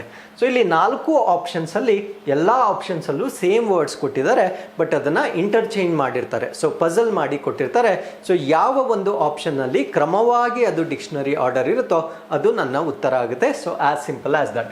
ಸೊ ಇಲ್ಲಿ ಮೊದಲ ಒಂದು ಲೆಟರ್ನ ನೋಡಿದ್ರೆ ಎಲ್ಲ ಒಂದು ಪದದಲ್ಲೇ ಸಿ ಇರುತ್ತೆ. ಸೊ ಕಾಮನ್ ಲೆಟರ್ ಇರೋದ್ರಿಂದ ಫಸ್ಟ್ ಲೆಟರ್ನ ನಾನು ಕನ್ಸಿಡರ್ ಮಾಡಬಾರ್ದು. ಹಾಗಿದ್ರೆ ಎರಡನೇ ಲೆಟರ್ನ ಕನ್ಸಿಡರ್ ಮಾಡಬೇಕು. ಫಾರ್ ಎಕ್ಸಾಂಪಲ್ ಆರ್ ಅನ್ನೋದು 18th ಲೆಟರ್ ಆಗಿರುತ್ತೆ. ಸೊ ನಾನು ರೀಸನಿಂಗ್ ಕೂಡ ಪಾಠ ಮಾಡೋದ್ರಿಂದ ಸೊ ಈ ನಂಬರ್ಸ್ ನನಗೆ ಕೋಡಿಂಗ್ ಡಿಕೋಡಿಂಗಲ್ಲಿ ತುಂಬ ಚೆನ್ನಾಗಿ ನೆನಪಿದೆ. ಸೊ ಅದರಿಂದ ಡೈರೆಕ್ಟಾಗಿ ಬರಿತಾ ಇದ್ದೀನಿ. ಆರ್ ಅನ್ನೋದು 18th, ಓ ಅನ್ನೋದು 15th ಲೆಟರ್ ಆಗಿರುತ್ತೆ, ಎ ಅನ್ನೋದು ಫಸ್ಟ್ ಲೆಟರ್ ಆಗಿರುತ್ತೆ, ಆ್ಯಂಡ್ ಓ ಅನ್ನೋದು 15th ಲೆಟರ್ ಆಗಿರುತ್ತೆ. ಹಾಗಿದ್ರೆ ಮೊದಲನೇ ಪದ ಯಾವುದು ಅಂತ ನನಗೆ ಗೊತ್ತಾಯಿತು. ಸೊ ಯಾವುದು? ಕ್ಯಾಮಲ್ ಅನ್ನೋದು ಮೊದಲನೇ ಪದ ಆಗಿರುತ್ತೆ. ಸೊ ಕ್ಯಾಮಲ್ ಮೊದಲನೇ ಪ್ಲೇಸಲ್ಲಿರ್ತಕ್ಕಂಥ ಆಪ್ಷನ್ ಯಾವುದು ಅಂತ ಹುಡುಕೊಳ್ಳಿ. ಸೊ ಅದು ಒಂದೇ ಒಂದು ಆಪ್ಷನ್ ಇದ್ರೆ ಅದೇ ನಿಮ್ಮ ಫೈನಲ್ ಆನ್ಸರ್ ಆಗುತ್ತೆ. ಫಾರ್ ಎಕ್ಸಾಂಪಲ್ ಇಲ್ಲಿ ನೋಡಿ, ಕ್ರೇನ್, ಕನ್ಸರ್ನ್, ಕಮ್, ಕ್ಯಾಮಲ್ ಅಂತ ಇದೆ. ಆಪ್ಷನ್ ಡಿ ಅಲ್ಲಿ ಮಾತ್ರ ಕ್ಯಾಮಲ್ ಫಸ್ಟ್ ಲೆಟರ್ ಆಗಿದೆ. ಸೊ ಅದರಿಂದ ಇದೇ ನಿಮ್ಮ ಸರಿಯಾದ ಉತ್ತರ ಆಗಿರುತ್ತೆ. ಆದರೂ ಕೂಡ ನೀವು ಚೆಕ್ ಮಾಡೋದಾದರೆ ಇಲ್ಲಿ ನೋಡಿ, ಎ ಅನ್ನೋದು ಫಸ್ಟ್ ಲೆಟರ್ ಆಗಿದೆ. ಸೊ ಅದೇ ಫಸ್ಟ್ ಬರುತ್ತೆ. ಅದಾದಮೇಲೆ ಓ ಅನ್ನೋದು 15, ಓ ಅನ್ನೋದು 15 ಇದೆ. ಸೊ ಈ ಥರ ಇಲ್ಲೂ ಕೂಡ ಎರಡು ಪದಗಳು ಸೇಮ್ ಇದ್ದರೆ ಮೂರನೇ ಅಕ್ಷರವನ್ನು ನಾವು ಫೈಂಡ್ ಔಟ್ ಮಾಡಬೇಕಾಗುತ್ತೆ. ಸೊ ಎಮ್ ಅನ್ನೋದು 14th ಲೆಟರ್ ಆಗಿರುತ್ತೆ. ಎಮ್ ಅನ್ನೋದು 13th ಲೆಟರ್ ಆಗಿರುತ್ತೆ. ಎನ್ ಅನ್ನೋದು 14th ಲೆಟರ್ ಆಗಿರುತ್ತೆ. ಸೊ ಅದರಿಂದ ನಾನು ಕಮ್ನ ಫಸ್ಟ್ ಬರ್ದಿದ್ದೀನಿ, ಅದಾದಮೇಲೆ ಕನ್ಸರ್ನ ನೆಕ್ಸ್ಟ್ ಬರ್ದಿರ್ತೀನಿ, ಅದಾದಮೇಲೆ ಕ್ರೇನ್. ಸೊ ಆರ್ ಅನ್ನೋದು 18th ಲೆಟರ್ ಆಗಿರೋದ್ರಿಂದ ಲಾಸ್ಟ್ ಪದ ಆಗುತ್ತೆ. So this is what is the dictionary order of this particular question. So with this, let's get into the next question. So ಈ ಪ್ರಶ್ನೆಯಲ್ಲಿ the people make some dash immediately after negotiations of their property.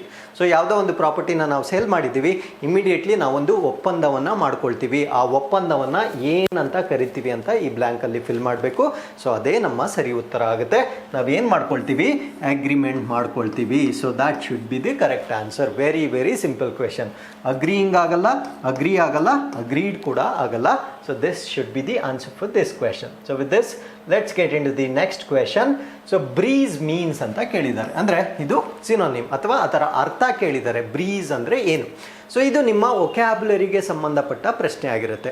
So ನಿಮಗೆ vocabulary ಹೇಗೆ improve ಆಗುತ್ತೆ ಅಂದರೆ, English news ಪೇಪರ್ಸ್ನ ಓದೋದ್ರ ಮುಖಾಂತರ, ಅಥವಾ English news ಚಾನಲ್ಸ್ನ ಅಥವಾ English ಚಲನಚಿತ್ರಗಳನ್ನು ನೋಡೋದ್ರ ಮುಖಾಂತರ, ಅಥವಾ ನಿಮ್ಮ ಸ್ನೇಹಿತರು ಅಥವಾ ನಿಮ್ಮ ಗೆಳೆಯರೊಂದಿಗೆ ಇಂಗ್ಲೀಷ್ನಲ್ಲಿ ಸಂಭಾಷಣೆ ಮಾಡೋದ್ರ ಮುಖಾಂತರ ನಿಮ್ಮ ಒಂದು ಒಕ್ಯಾಬ್ಯುಲರಿನ ಇನ್ಕ್ರೀಸ್ ಮಾಡ್ತಕ್ಕಂಥ ಅವಕಾಶವಿರುತ್ತೆ. ಸೊ ಇದಕ್ಕೆ ಯಾವುದು ಬೇರೆ ಶಾರ್ಟ್ಕಟ್ ಇರೋದಿಲ್ಲ. ಸೊ ಬ್ರೀಸ್ ಅಂದರೆ ನಮಗೆ ಗೊತ್ತು, ತಂಗಾಳಿ ಅಂತ ಹೇಳ್ತೀವಿ ಕನ್ನಡದಲ್ಲಿ. ಹಾಗಿದ್ರೆ ಸೊ ಇಂಗ್ಲೀಷಲ್ಲಿ ಇದಕ್ಕೆ ಸಮಂಜಸವಾಗಿರ್ತಕ್ಕಂಥ ಉತ್ತರ ಯಾವುದು ಅಂದರೆ ಆಪ್ಷನ್ ಸಿ. ಸೊ ಇದನ್ನು ನಾವು ಜೆಂಟಲ್ ವಿಂಡ್ ಅಂತ ಕರಿತೀವಿ. ಸೊ ಇಲ್ಲಿ ಸ್ಟಾಮ್ ಅಂತ ಇನ್ನೊಂದು ಆಪ್ಷನ್ ಇದೆ, ಇದನ್ನು ನಾವು ಬಿರುಗಾಳಿ ಅಂತ ಕರಿತೀವಿ. ಇಲ್ಲಿ ನೋಡಿ, ಸೊ ಇದು ಜೆಂಟಲ್ ವಿಂಡ್ ಅಂದರೆ ಸೌಮ್ಯವಾಗಿ ಬೀಸ್ತಾ ಇರ್ತಕ್ಕಂಥ ಗಾಳಿ. ಇದು ನೋಡಿ ಬಿರುಗಾಳಿ. ಸೊ ಇದನ್ನು ನಾವು ಸ್ಟಾಮ್ ಅಂತ ಕರಿತೀವಿ. ಸೊ ಬ್ರೀಸ್ ಅಂದರೆ ಸ್ಟಾಮ್ ಅಂತ ನಮಗೆ ಗೊತ್ತಿರಬೇಕಾಗಿ, ಟು ಸೇ ಜೆಂಟಲ್ ವಿಂಡ್ ಅಂತ ನಮಗೆ ಗೊತ್ತಿರಬೇಕಾಗಿರುತ್ತೆ. So that is the meaning of breeze. So with this, the next question is choose the correct spelling. So ಇದು ಸ್ಪೆಲ್ ಚೆಕ್ ಅಂತ ಹೇಳ್ತೀವಿ. ಅಂದರೆ ಯಾವುದು ಒಂದು ಪದಕ್ಕೆ ಸಂಬಂಧಪಟ್ಟಂತೆ 4 ಸ್ಪೆಲ್ಲಿಂಗ್ಸ್ನ ಕೊಟ್ಟಿರ್ತಾರೆ. ಸೊ ಅದರಲ್ಲಿ ಒಂದೇ ಒಂದು ಸ್ಪೆಲ್ಲಿಂಗ್ ಕರೆಕ್ಟ್ ಆಗಿರುತ್ತೆ. ಸೊ ಅದನ್ನು ನಾವು ಸ್ಪೆಲ್ ಚೆಕ್ ಅಂತ ಕರಿತೀವಿ. ಸೊ ಇದನ್ನು ಕೂಡ ಫಸ್ಟ್ ಕ್ವೆಶನ್ ನಾವೇನು ಸಾಲ್ವ್ ಮಾಡಿದ್ವಿ, ಸಿಲಬಲ್ ಮೆಥಡ್ ಅಥವಾ ಉಚ್ಚಾರಾಂಶ ಮೆಥಡಲ್ಲಿ ನಾವು ಇದನ್ನು ಸಾಲ್ವ್ ಮಾಡಬೇಕಾಗಿರುತ್ತೆ. ಸೊ ಇದಕ್ಕೆ ಸಂಬಂಧಪಟ್ಟಂತೆ ಕಂಪ್ಲೀಟ್ ಡೀಟೇಲ್ಸ್ನ ನಾವು GG's ಆನ್ಲೈನ್ ಕ್ಲಾಸಲ್ಲಿ ತೋರಿಸಿರ್ತೀವಿ. ಸೊ ಇಲ್ಲಿ ಕೊಟ್ಟಿರ್ತಕ್ಕಂಥ ಒಂದು ಪದ ಯಾವುದು ಅಂದರೆ ಬರ್ಬ್ಯಾರಿಸಮ್, ಅಂದರೆ ಅಮಾನುಷ್ಯ ಕೃತ್ಯ ಅಂತ ನಾವೇನು ಹೇಳ್ತೀವಿ ಕನ್ನಡದಲ್ಲಿ. ಸೊ ಅದನ್ನು ಇಂಗ್ಲೀಷಲ್ಲಿ ಬರ್ಬ್ಯಾರಿಸಮ್ ಅಂತ ಕರಿತೀವಿ. ಸೊ ಇದಕ್ಕೆ ಸರಿಯಾದ ಸ್ಪೆಲ್ಲಿಂಗ್ ಯಾವುದು ಅಂದರೆ ಆಪ್ಷನ್ ಎ ಆಗಿರುತ್ತೆ. ಸೊ ಇದಕ್ಕೆ ಸಂಬಂಧಪಟ್ಟಂತೆ ಸಿಲಬಲ್ ಮೆಥಡ್ ಹೇಗಿರುತ್ತೆ ಅನ್ನೋದನ್ನು ನಾವು ಎಕ್ಸ್ಪ್ಲನೇಷನಲ್ಲಿ ಮಾಡಿರ್ತೀವಿ. ಸೊ ಸಬ್ಸ್ಕ್ರೈಬ್ ಮಾಡಿಕೊಂಡ್ರೆ ನಿಮಗೆ ಆ ಮೆಥಡ್ ತುಂಬ ಸುಲಭ ಅರ್ಥ ಆಗುತ್ತೆ. So with this, let's get into the next question. So ಈ ಒಂದು ಪ್ರಶ್ನೆ, every student should wake up dash 5 o'clock dash the morning, fill in the blanks with suitable preposition ಅಂತ ಕೇಳ್ತಾ ಇದ್ದಾರೆ. ಸೊ ಇದು ಪ್ರಿಪೋಸಿಷನ್ಸ್ಗೆ ಸಂಬಂಧಪಟ್ಟ ಒಂದು ಪ್ರಶ್ನೆ ಆಗಿರುತ್ತೆ. ಸೊ ಪ್ರಿಪೋಸಿಷನ್ಸ್ನ ನಾವು 3 ರೀಸನ್ಸ್ಗೆ ಯೂಸ್ ಮಾಡ್ತೀವಿ. ಒಂದೇನು ಸಮಯವನ್ನು ಸೂಚಿಸಲಿಕ್ಕೆ, ಇನ್ನೊಂದು ಸ್ಥಳವನ್ನು ಸೂಚಿಸಲಿಕ್ಕೆ, ಇನ್ನೊಂದು ಸಮಯ ಮತ್ತು ಸ್ಥಳ ಬಿಟ್ಟು ಮಿಕ್ಕಿದ್ದನ್ನು ಸೂಚಿಸಲಿಕ್ಕೆ ನಾವು ಮಿಸಲೇನಿಯಸ್ ಪ್ರಪೋಸಿಷನ್ಸ್ ಅಂತ ಕರಿತೀವಿ. ಹಾಗಿದ್ರೆ ಇದು ಯಾವುದಕ್ಕೆ ಸಂಬಂಧಪಟ್ಟಿದ್ದು ಅಂದರೆ ಸಮಯಕ್ಕೆ ಸಂಬಂಧಪಟ್ಟ ಪ್ರಪೋಸಿಷನ್ಸ್ ಆಗಿರುತ್ತೆ. ಸೊ ಅದಕ್ಕೆ ಸಾಕಷ್ಟು ರೂಲ್ಸ್ ಇರುತ್ತೆ. ಹಾಗಿದ್ರೆ ಈ ಒಂದು ಪ್ರಶ್ನೆಗೆ ಬೇಕಾಗಿರ್ತಕ್ಕಂಥ ರೂಲ್ಸ್ನ ಮಾತ್ರ ನಾನು ಇಲ್ಲಿ ಎಕ್ಸ್ಪ್ಲೇನ್ ಮಾಡ್ತೀನಿ. ಇಲ್ಲಿ ನೋಡಿ, 5 o'clock ಅಂದರೆ ಟೈಮ್. ಸೊ ಟೈಮ್ಗೆ ನಾವು 2 ಪ್ರಿಪೋಸಿಷನ್ಸ್ನ ಯೂಸ್ ಮಾಡ್ತೀವಿ.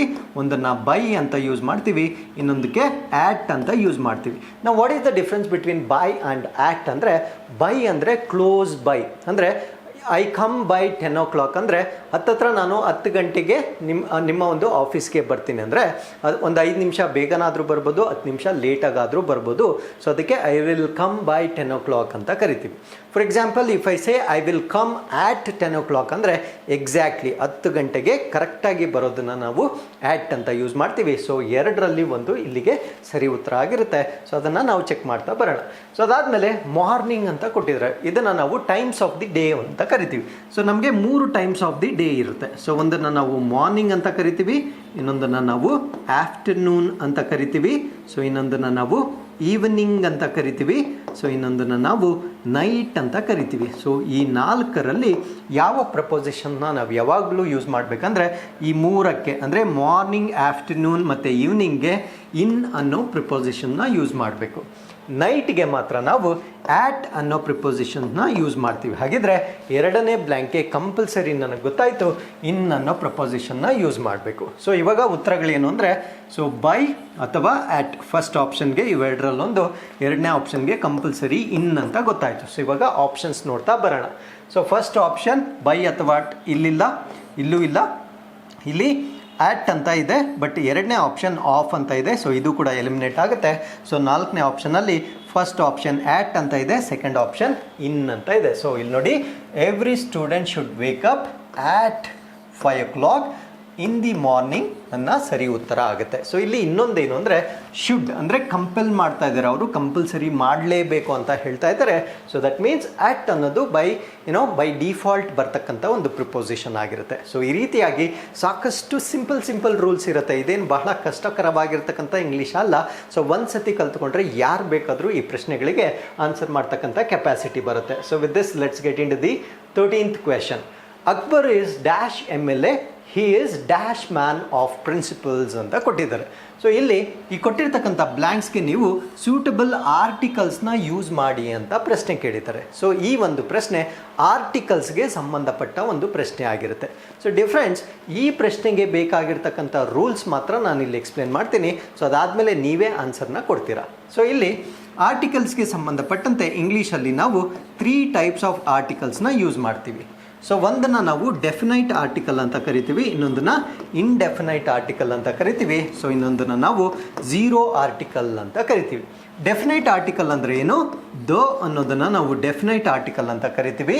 ಇಂಡೆಫಿನೈಟ್ ಆರ್ಟಿಕಲ್ಸ್ ಯಾವ್ದು ಅಂದರೆ ಎ, ಅ ಮತ್ತು ಆ್ಯನ್, ಇವೆರಡನ್ನು ನಾವು ಇಂಡೆಫಿನೈಟ್ ಆರ್ಟಿಕಲ್ಸ್ ಅಂತ ಕರಿತೀವಿ.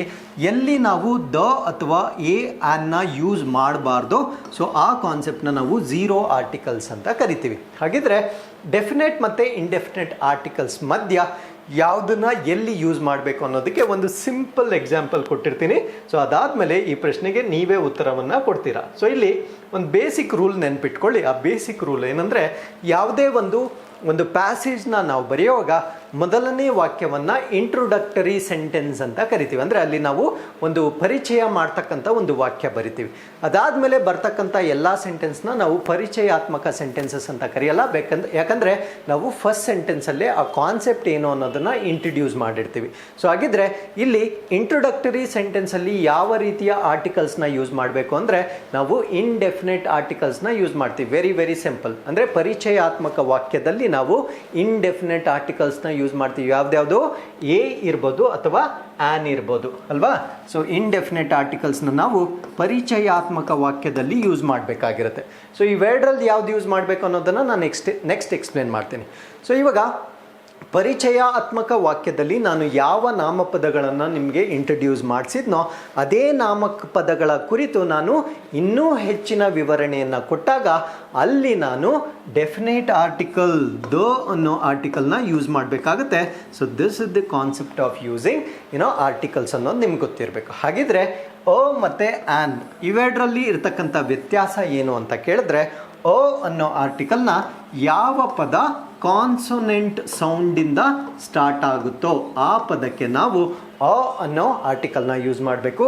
ಯಾವ ಒಂದು ನಾಮಪದ ಈ ಒಂದು ಓವೆಲ್ ಸೌಂಡಿಂದ ಸ್ಟಾರ್ಟ್ ಆಗುತ್ತೋ ಸೊ ಅಲ್ಲಿ ನಾವು ಆನ್ ಅನ್ನೋ ಒಂದು ಆರ್ಟಿಕಲ್ನ ಯೂಸ್ ಮಾಡ್ತೀವಿ. ಇಲ್ಲಿ ನೋಡಿ, ಓವೆಲ್ಸ್ ಅಂದರೆ ಯಾವುದು? A, E, I, O, U ಈ ರೀತಿಯ ಶಬ್ದದಿಂದ ಸ್ಟಾರ್ಟ್ ಆಗ್ತಕ್ಕಂಥ ಪದಗಳು. ಸೌಂಡ್ನ ನೀವು ಅಬ್ಸರ್ವ್ ಮಾಡಬೇಕು, ಬರೀ ಲೆಟರ್ನ ಅಬ್ಸರ್ವ್ ಮಾಡಬಾರ್ದು. ಸೊ ಈ ಒಂದು ಅಕ್ಷರದಿಂದ ಅಥವಾ ಶಬ್ದದಿಂದ ಸ್ಟಾರ್ಟ್ ಆಗ್ತಕ್ಕಂಥ ಪದಗಳ ಮುಂಚೆ, ನಾಮಪದಗಳ ಮುಂಚೆ ನಾವು ಆನ್ ಅನ್ನೋ ಒಂದು ಆರ್ಟಿಕಲ್ನ ಯೂಸ್ ಮಾಡ್ತೀವಿ. ಸೊ ಅದಕ್ಕೆ ಒಂದು ಬೆಸ್ಟ್ ಎಕ್ಸಾಂಪಲ್ನ ನಾನು ಇಲ್ಲಿ ಕೊಟ್ಟಿರ್ತೀನಿ ನೋಡಿ. I have 2 cars. ನಾನು ಇಂಟ್ರಡ್ಯೂಸ್ ಮಾಡ್ತಾ ಇದ್ದೀನಿ ನಿಮಗೆ. ಇವಾಗ ನನ್ನ ಹತ್ರ 2 ಕಾರುಗಳಿದ್ದಾವೆ ಅಂತ ಇಂಟ್ರಡ್ಯೂಸ್ ಮಾಡ್ತಾ ಇದ್ದೀನಿ. ಒಂದು ಬೆಂಚ್, ಇನ್ನೊಂದು ಆಡಿ. ಸೊ ಬೆನ್ಸ್ ಬಿ ನೋಡಿ. ಸೊ ಇಂಟ್ರೊಡಕ್ಟರಿ ಸೆಂಟೆನ್ಸಲ್ಲಿ ನಾನು ಏನು ಯೂಸ್ ಮಾಡಬೇಕು, ಬೇಸಿಕಲಿ ಇಂಡೆಫಿನೆಟ್ ಆರ್ಟಿಕಲ್ಸ್ನ ಯೂಸ್ ಮಾಡಬೇಕಂತ ಹೇಳಿದ್ದೀನಿ ಅಲ್ವಾ. ಸೊ ಇದು ಇಂಟ್ರೊಡಕ್ಟರಿ ಸೆಂಟೆನ್ಸ್ ಆಗಿರೋದ್ರಿಂದ ಈ ಬ್ಲ್ಯಾಕಲ್ಲಿ ಎ ಆದರೂ ಬರಬೇಕು, ಇಲ್ಲ ಆ್ಯನ್ ಆದರೂ ಬರಬೇಕು. ಸೊ ಇದು ಕೂಡ ಇಂಟ್ರೊಡಕ್ಟರಿ ಅಂದರೆ ಬಿಫೋರ್ ಫುಲ್ ಸ್ಟಾಪ್ ಏನಿರುತ್ತೋ ಅದನ್ನೆಲ್ಲ ಇಂಟ್ರೊಡಕ್ಟರಿ ಸೆಂಟೆನ್ಸ್ ಅಂತ ಕರಿತೀವಿ. ಸೊ ಇಲ್ಲೂ ಕೂಡ ಎ ಆದರೂ ಬರಬೇಕು, ಇಲ್ಲ ಆ್ಯನ್ ಆದರೂ ಬರಬೇಕು ಅಲ್ವಾ. ಸೊ ಎ ಎಲ್ಲಿ ಬರುತ್ತೆ, ಯಾವ ಪದದಲ್ಲಿ ಕಾನ್ಸೊನೆಂಟ್ ಸೌಂಡ್ ಇರುತ್ತೋ ಅಲ್ಲಿ ಎ ಬರುತ್ತೆ. ಸೊ ಫಾರ್ ಎಕ್ಸಾಂಪಲ್ ಇಲ್ಲಿ ಬೆನ್ಸ್ ಬಿ ಅನ್ನೋದು ಓವಲ್ ಸೌಂಡ್ ಆಗಲ್ಲ, ಅದು ಕಾನ್ಸೊನೆಂಟ್ ಸೌಂಡ್ ಆಗುತ್ತೆ. So I have 2 cars, a Benz and an Audi. So ಒಂದು ಆಡಿ ಕಾರ್ ಇದೆ, ಇನ್ನೊಂದು ಬೆನ್ಸ್ ಇದೆ. So that is my introductory sentence. So ಅಲ್ಲಿಗೆ ಪರಿಚಯ ಮುಗಿದೋಯ್ತು.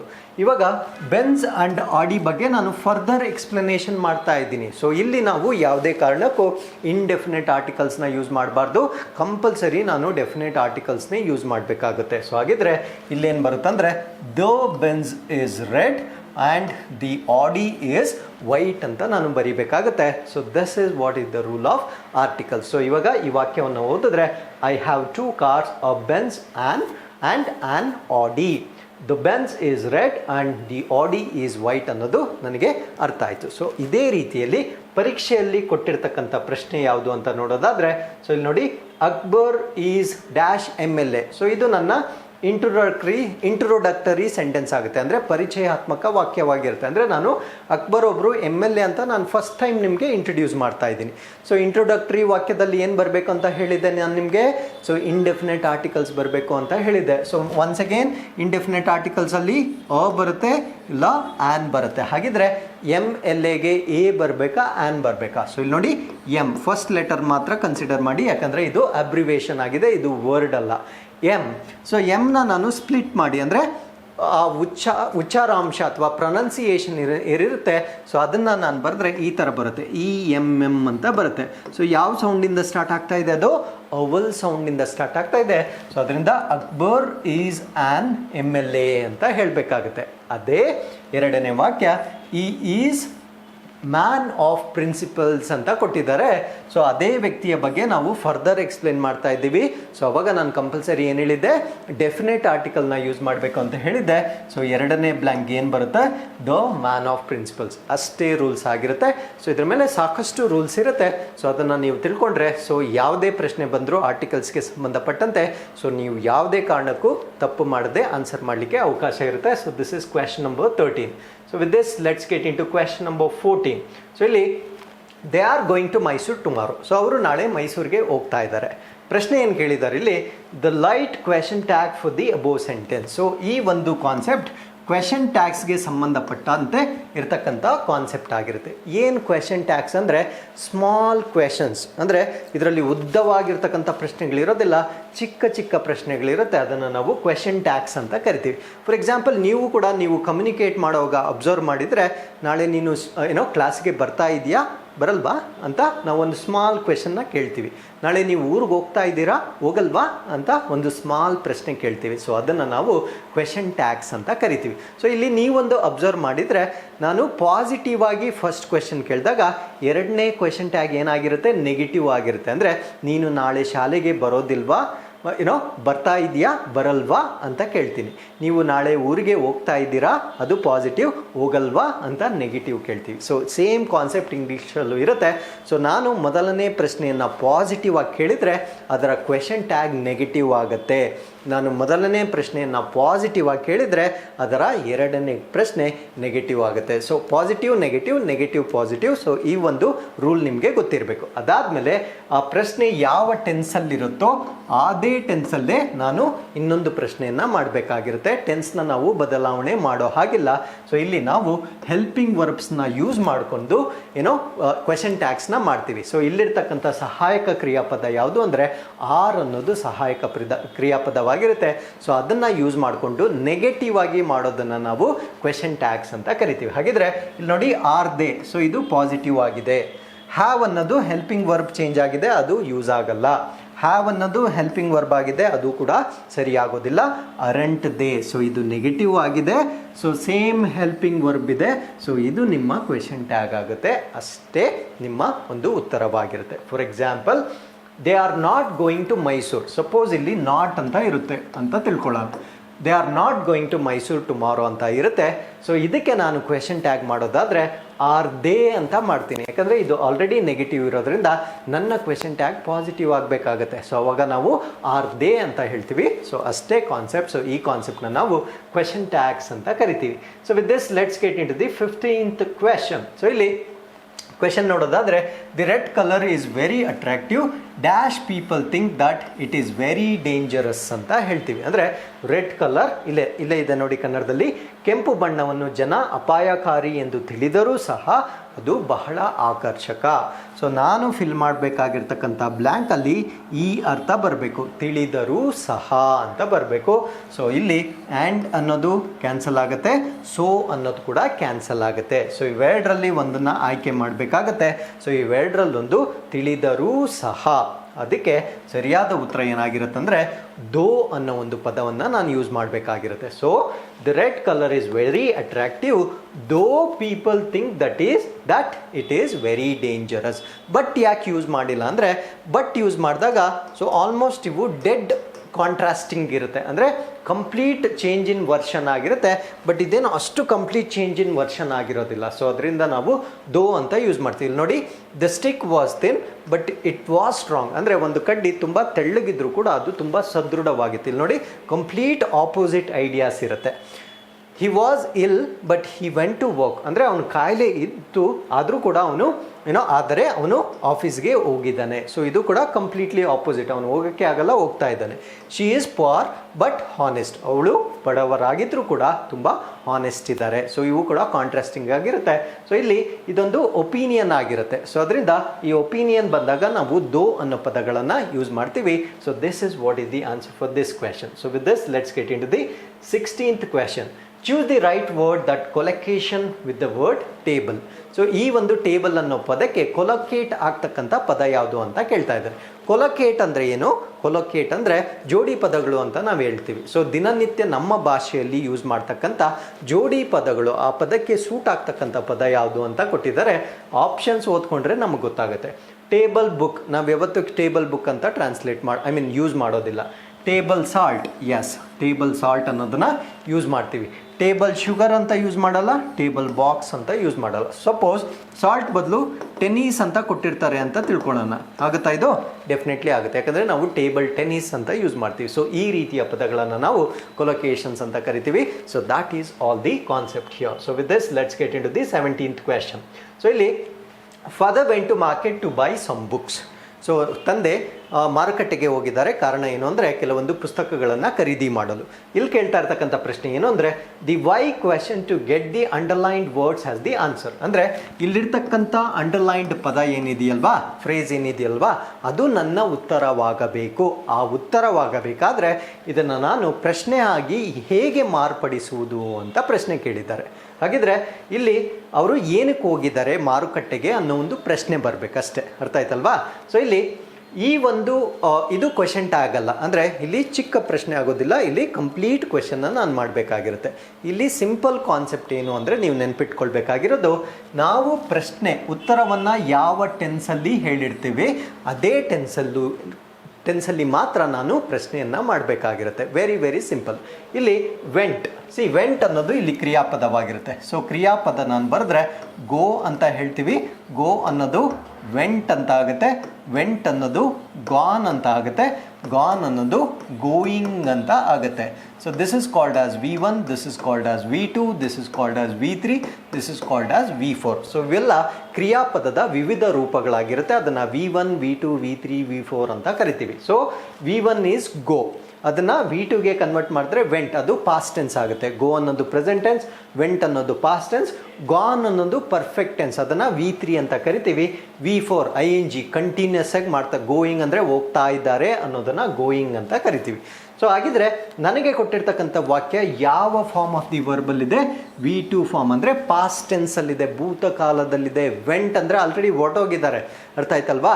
ಸೊ ಅದಕ್ಕೆ ಪ್ರಶ್ನೆ ಕೂಡ ಭೂತಕಾಲದಲ್ಲಿನೇ ನಾನು ಮಾಡಬೇಕಾಗಿರುತ್ತೆ. ಸೊ ಅಷ್ಟೇ ಸಿಂಪಲ್ ಕಾನ್ಸೆಪ್ಟ್ ಆಗಿರುತ್ತೆ. ಫಾರ್ ಎಕ್ಸಾಂಪಲ್ ಇಲ್ಲಿ ನಾನು ನೋಡೋದಾದರೆ ವೈ ಹ್ಯಾಸ್ ಅನ್ನೋದು ಪಾಸ್ಟ್ ಟೆನ್ಸ್ ಅಲ್ಲ, ಅದು ಪರ್ಫೆಕ್ಟ್ ಟೆನ್ಸ್ ಆಗಿರುತ್ತೆ. ಸೊ ಇದು ನನ್ನ ಆಯ್ಕೆ ಆಗಿರೋದಿಲ್ಲ. ಅದಾದಮೇಲೆ ವೈ ವಾಸ್ ಅಂತ ಇದೆ. ಡೆಫಿನೆಟ್ಲಿ ವಾಸ್ ಅನ್ನೋದು ಪಾಸ್ಟ್ ಟೆನ್ಸ್ ಅಂತ ನಮ್ಗೆ ಡೆಫಿನೆಟ್ಲಿ ಗೊತ್ತು. ಸೊ ಇದನ್ನು ಫುಲ್ ಓದಿ ನೋಡಿ ಒಂದ್ಸತಿ. ವೈ ವಾಸ್ ಫಾದರ್ ಗೋಯಿಂಗ್ ಅಂತ ಕೊಟ್ಟಿದ್ದಾರೆ. ಅಂದರೆ V4 form of the verb ಇದೆ, ಬಟ್ ಅಲ್ಲ, ಆಲ್ರೆಡಿ ಫಾದರ್ ಹೊರಟೋಗಿದ್ದಾರೆ. ಅರ್ಥ ಆಯ್ತಲ್ವಾ? ಸೊ ಅದರಿಂದ ಈ ಆಪ್ಷನ್ ಕೂಡ ರಾಂಗ್ ಆಗುತ್ತೆ. ವೈ ಈಸ್, ಡೆಫಿನೆಟ್ಲಿ ಇಲ್ಲಿ ಗೊತ್ತಾಯಿತು, ಈಸ್ ಅನ್ನೋದು ಪ್ರೆಸೆಂಟ್ ಟೆನ್ಸಲ್ಲಿ ಬರುತ್ತೆ, ಬಟ್ ಇಲ್ಲಿರ್ತಕ್ಕಂಥ ಪ್ರಶ್ನೆ ಪಾಸ್ಟ್ ಟೆನ್ಸಲ್ಲಿದೆ. ಸೊ ಎರಡು ಕೂಡ ಡೆಡ್ ಆಪೋಸಿಟ್, ಸೊ ಅದು ಕೂಡ ಮ್ಯಾಚ್ ಆಗಲ್ಲ. ಸೊ ಉಳಿದಿರೋದು ಏನು ಅಂದರೆ why did father go to market. So did ಅಂತ ಬಂದಮೇಲೆ, ಸೊ ಇಲ್ಲಿ ಯಾಕೆ ಸರ್ ಗೋ ಅನ್ನೋದು ಪ್ರೆಸೆಂಟ್ ಟೆನ್ಸ್ ಅಂತ ಹೇಳಿದ್ರಲ್ವಾ ಅಂತ ನಿಮಗೆ ಡೌಟ್ ಬರ್ಬೋದು. ಡಿಡ್ ಅಂತ ಬಂದಮೇಲೆ ಸೊ ಇಲ್ಲಿ ಬರ್ತಕ್ಕಂಥ ವರ್ಬ್ ಕಂಪಲ್ಸರಿ V1 ಇರುತ್ತೆ. ಸೊ ಇಲ್ಲೇ ನಿರ್ಧಾರ ಆಗೋಯ್ತು ಅದು ಪಾಸ್ಟ್ ಟೆನ್ಸ್ ಅಂತ. ಅರ್ಥ ಆಯ್ತಲ್ವಾ? ಡಿಡ್ ಅನ್ನೋದನ್ನು ನಾವು ಭೂತಕಾಲಕ್ಕೆ ಮಾತ್ರ ಯೂಸ್ ಮಾಡ್ತೀವಿ.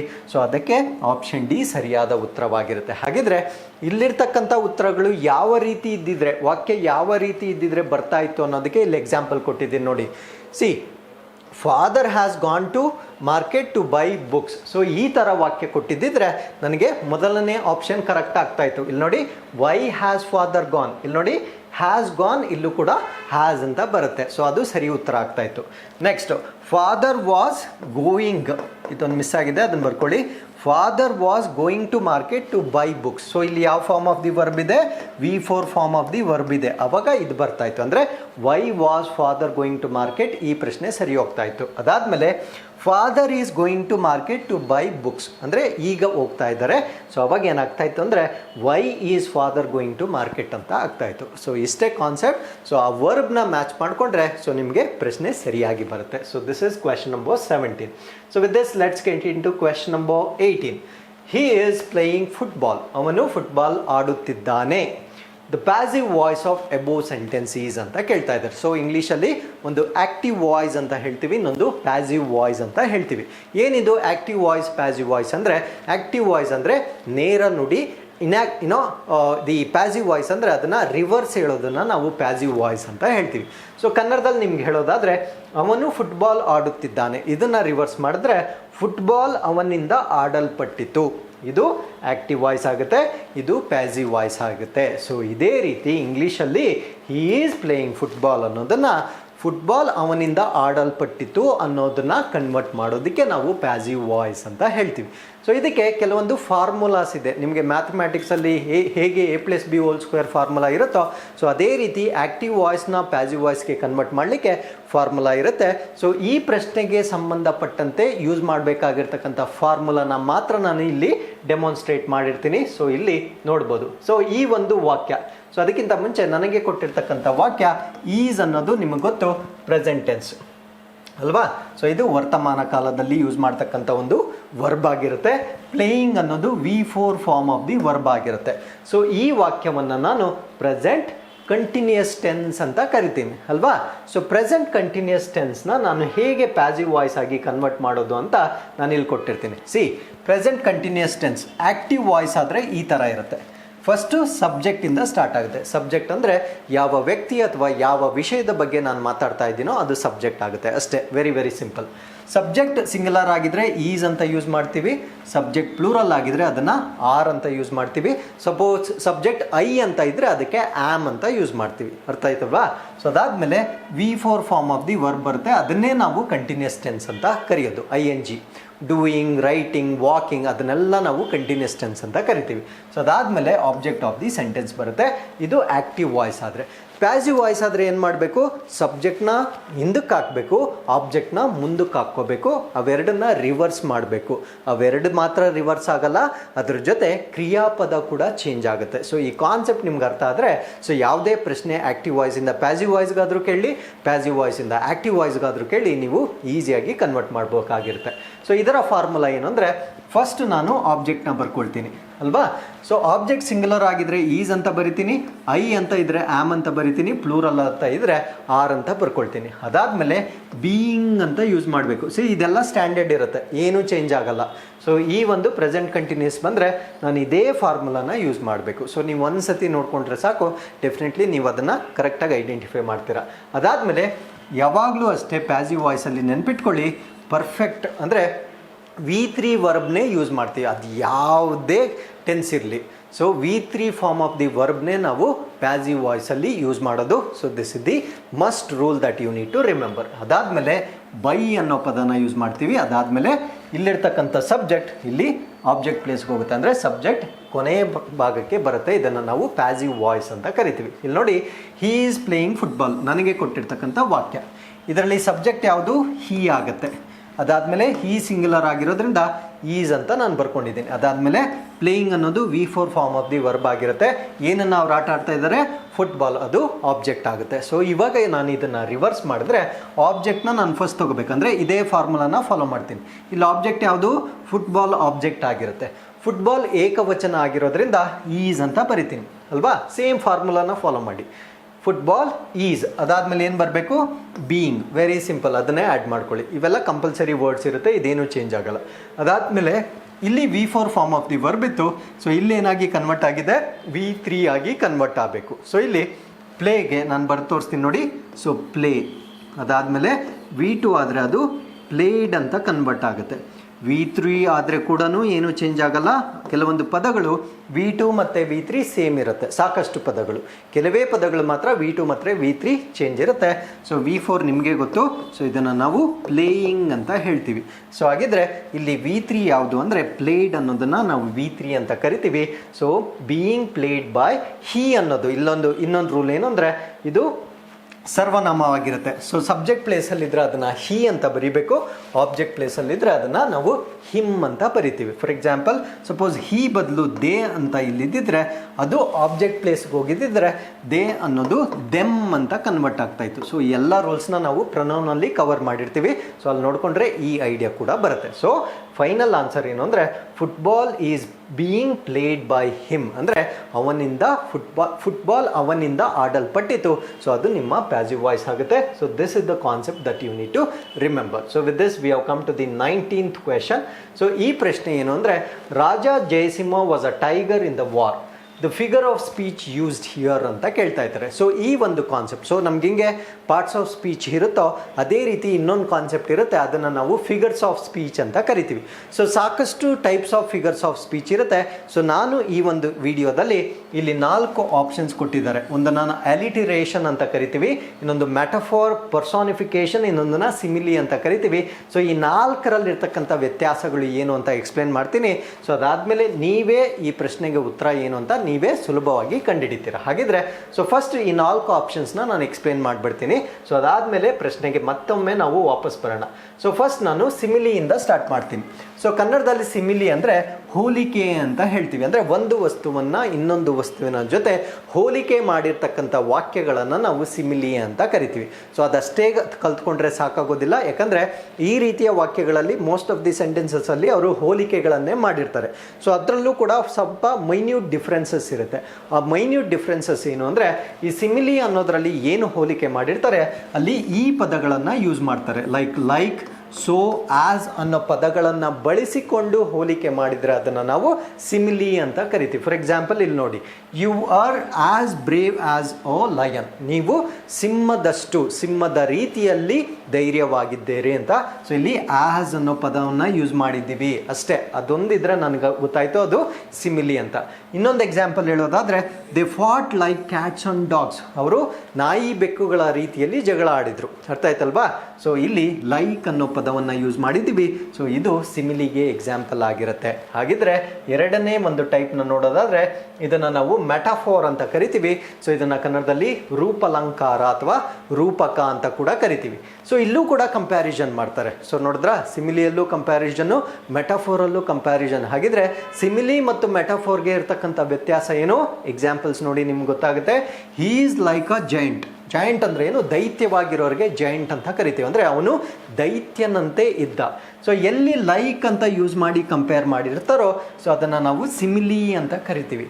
ಎಲ್ಲಿ ಲೈಕ್ ಅನ್ನೋ ಪದವನ್ನು ಒಮಿಟ್ ಮಾಡಿರ್ತಾರೋ ಅಥವಾ ಅದನ್ನು ಬಳಕೆ ಮಾಡದೆ ಹೋಲಿಕೆ ಮಾಡಿರ್ತಾರೋ ಅದನ್ನು ನಾವು ಮೆಟಫೋರ್ ಅಂತ ಕರಿತೀವಿ. ಇಲ್ಲಿ ನೋಡಿ ಎಕ್ಸಾಂಪಲ್ ನೋಡಿ, he is like a joint. So ಇಲ್ಲೇನ ಕನ್ವರ್ಟ್ ಆಯಿತು? ಹೀ ಈಸ್ ಅ ಜಾಯಿಂಟ್ ಅಂದರೆ ಅವನೇ ದೈತ್ಯ.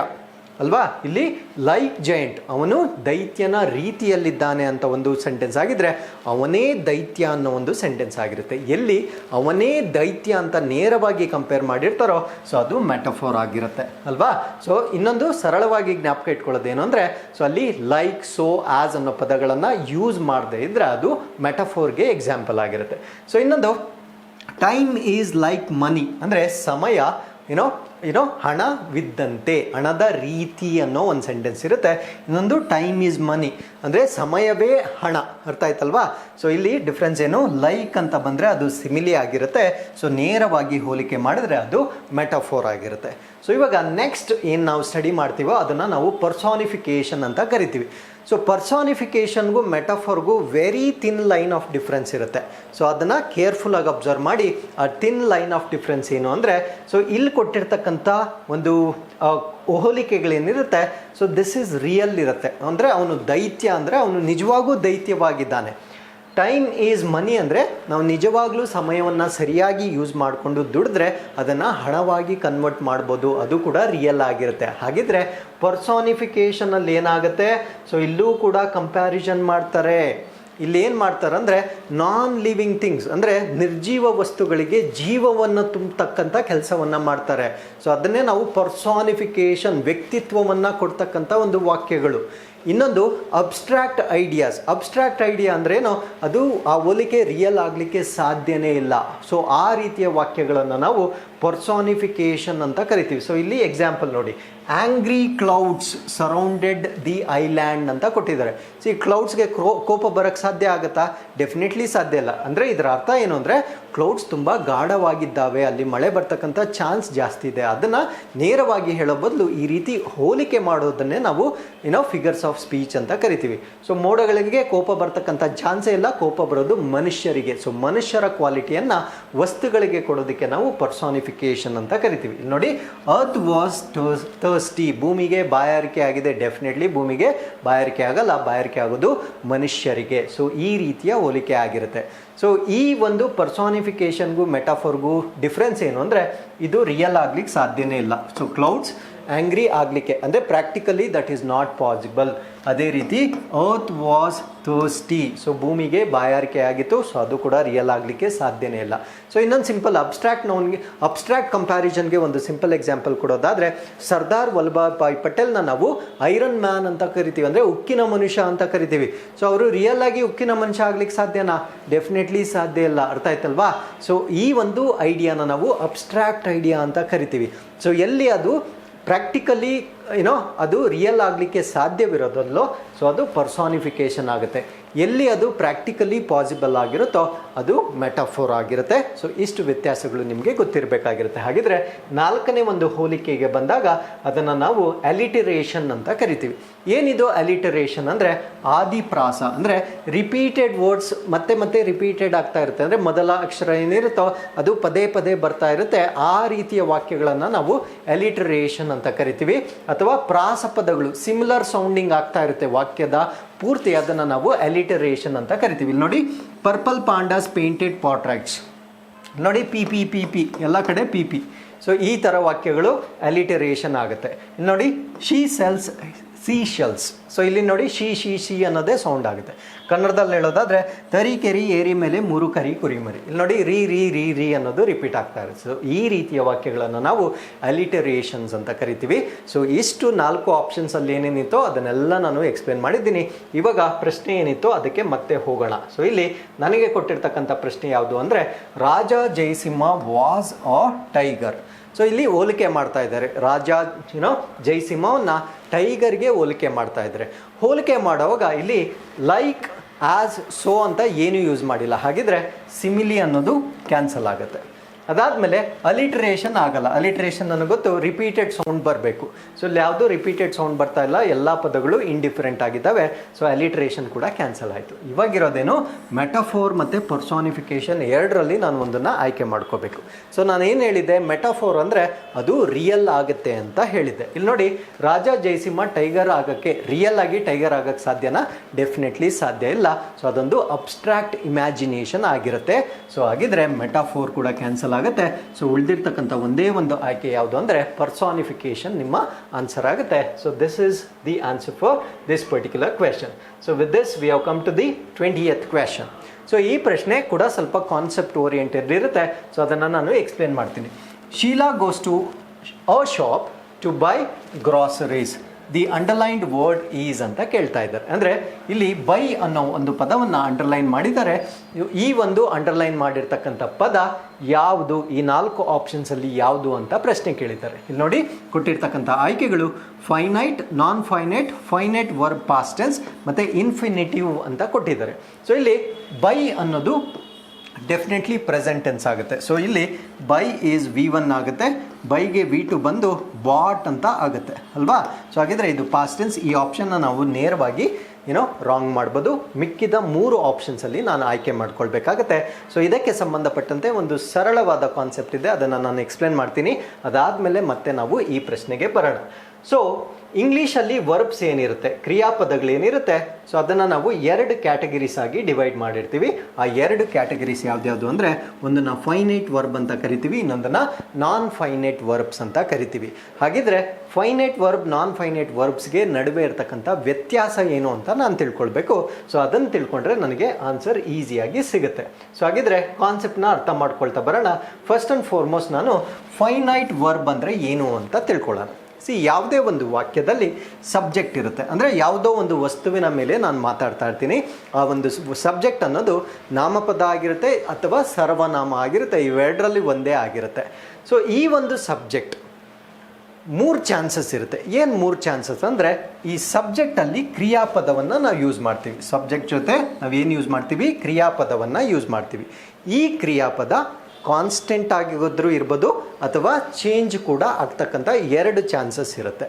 ಸೊ ಎಲ್ಲಿ ಇದು ಚೇಂಜ್ ಆಗುತ್ತೋ ಅಂದರೆ ಸಬ್ಜೆಕ್ಟ್ಗೆ ತಕ್ಕಂಗೆ ಕ್ರಿಯಾಪದ ಎಲ್ಲೆಲ್ಲಿ ಚೇಂಜ್ ಆಗ್ತಾ ಇರುತ್ತೋ ಅಥವಾ ಬದಲಾಗ್ತಾ ಇರುತ್ತೋ, ಸೊ ಆ ಒಂದು ವರ್ಬ್ನ ನಾವು ಫೈನೈಟ್ ವರ್ಬ್ ಅಂತ ಕರಿತೀವಿ.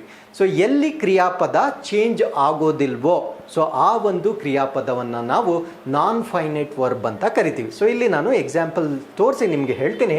ಸೊ ಈ ಸಬ್ಜೆಕ್ಟ್ ಜೊತೆ ಇರತಕ್ಕಂಥ ಕ್ರಿಯಾಪದ ಏನಿರುತ್ತೆ, ಇದು ಚೇಂಜ್ ಆಗೋದಕ್ಕೆ 3 ಚಾನ್ಸಸ್ ಇರುತ್ತೆ. ಆ 3 ಚಾನ್ಸಸ್ ಏನು ಅಂದರೆ ಟೆನ್ಸ್, ಅಂದರೆ ಕ್ರಿಯೆಯ ಕಾಲಮಾನಕ್ಕೆ ತಕ್ಕಂತೆ ಕ್ರಿಯಾಪದ ಚೇಂಜ್ ಆಗ್ತಾ ಇರುತ್ತೆ.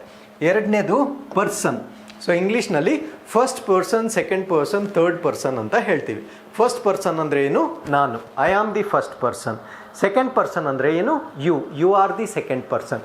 ಥರ್ಡ್ ಪರ್ಸನ್ ಅಂದರೆ ಏನು, ನಾನು ಮತ್ತು ನೀವು, ನಿಮ್ಮನ್ನು ಬಿಟ್ಟು ಮಿಕ್ಕಿದ್ದವ್ರನ್ನೆಲ್ಲರನ್ನೂ ನಾವು ಥರ್ಡ್ ಪರ್ಸನ್ ಅಂತ ಕರಿತೀವಿ.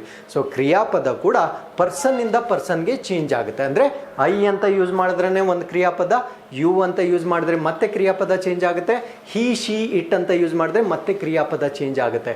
ಸೊ ಈ ರೀತಿ ವ್ಯಕ್ತಿಗೆ ತಕ್ಕಂತೆ ಕ್ರಿಯಾಪದ ಚೇಂಜ್ ಆದರೆ ಸೊ ಅದನ್ನು ನಾವು ಫೈನೈಟ್ ವರ್ಬ್ ಅಂತ ಕರಿತೀವಿ. ಅದಾದಮೇಲೆ ನಂಬರ್, ಸಂಖ್ಯೆಗಳಿಗೆ ತಕ್ಕಂತೆ ಏಕವಚನ ಇದ್ದರೆ ಒಂದು ಕ್ರಿಯಾಪದ ಇರುತ್ತೆ, ಬಹುವಚನ ಇದ್ದರೆ ಒಂದು ಕ್ರಿಯಾಪದ ಇರುತ್ತೆ. ಸೊ ಇದನ್ನು ನಾವು ಕಾನ್ಸೆಪ್ಟ್ ಆಫ್ ಇನ್ಫಿನಿಟಿವ್ ವರ್ಬ್ಸ್ ಅಂತ ಕರಿತೀವಿ. ಸೊ ಇಲ್ಲೊಂದು ಎಕ್ಸಾಂಪಲ್ ತೊಗೊಂಡಿದ್ದೀನಿ ನೋಡಿ, ಟೆನ್ಸ್ಗೆ ಸಂಬಂಧಪಟ್ಟಂತೆ. ಫಾರ್ ಎಕ್ಸಾಂಪಲ್ ಇಲ್ಲಿ I play cricket every day. So ಇದು ಪ್ರೆಸೆಂಟ್ ಟೆನ್ಸ್ ಆಗಿರುತ್ತೆ, ನಾನು ಪ್ರತಿದಿನ ಕ್ರಿಕೆಟ್ ಆಡ್ತೀನಿ. ಸೊ ಪ್ರೆಸೆಂಟ್ ಸಿಂಪಲ್ ಟೆನ್ಸ್ ಆಗಿರುತ್ತೆ. ಸೊ ಇಲ್ಲಿರ್ತಕ್ಕಂಥ ಕ್ರಿಯಾಪದ ಪ್ಲೇ ಅಂತ ಯೂಸ್ ಮಾಡಿದ್ದೀನಿ. ಸೊ ಅದನ್ನೇ ನಾನು ಪಾಸ್ಟ್ ಟೆನ್ಸಲ್ಲಿ ಹೇಳಬೇಕಾದ್ರೆ I played cricket every day ಅಂದರೆ ನಾನು ಪ್ರತಿದಿನ ಕ್ರಿಕೆಟ್ ಆಡ್ತಿದ್ದೆ. ಸೊ ಇಲ್ಲಿ ವರ್ಬ್ ಚೇಂಜ್ ಆಗಿದೆ. ಸೊ ಇಲ್ಲಿ ಟೆನ್ಸ್ಗೆ ತಕ್ಕಂತೆ ವರ್ಬ್ ಚೇಂಜ್ ಆಗಿದೆ. ಸೊ ವರ್ಬ್ ಯಾವಾಗ ಚೇಂಜ್ ಆಗುತ್ತೋ ಅದನ್ನು ನಾವು ಫೈನೈಟ್ ವರ್ಬ್ ಅಂತ ಕರಿತೀವಿ. ಅಷ್ಟೇ ಸಿಂಪಲ್. ಸೊ ಇಲ್ಲಿ ನೋಡಿ ಎರಡನೇ ಎಕ್ಸಾಂಪಲ್ ನೋಡೋದಾದರೆ ಪರ್ಸನ್, ವ್ಯಕ್ತಿಯಿಂದ ವ್ಯಕ್ತಿಗೆ ಚೇಂಜ್ ಆಗುತ್ತೆ. ಇಲ್ಲಿ ನೋಡಿ ಹಿ ಅನ್ನೋದು ಥರ್ಡ್ ಪರ್ಸನ್ ಇರುತ್ತೆ. ನಾನು ಮುಂಚೆನೇ ಹೇಳಿದ್ದೆ, ನಾನು ಮತ್ತು ನೀವು, ನಮ್ಮಿಬ್ಬರನ್ನ ಬಿಟ್ಟು ಮಿಕ್ದವ್ರನ್ನೆಲ್ಲರನ್ನೂ ನಾವು ಥರ್ಡ್ ಪರ್ಸನ್ ಅಂತ ಕರಿತೀವಿ. ಹಿ ರನ್ಸ್ ಅ ಮೈಲ್. ಸೊ ಇಲ್ಲಿರ್ತಕ್ಕಂಥ ಕ್ರಿಯಾಪದ ಯಾವುದು, ರನ್ಸ್ ಅಂತ ಯೂಸ್ ಮಾಡಿದ್ದೀವಿ.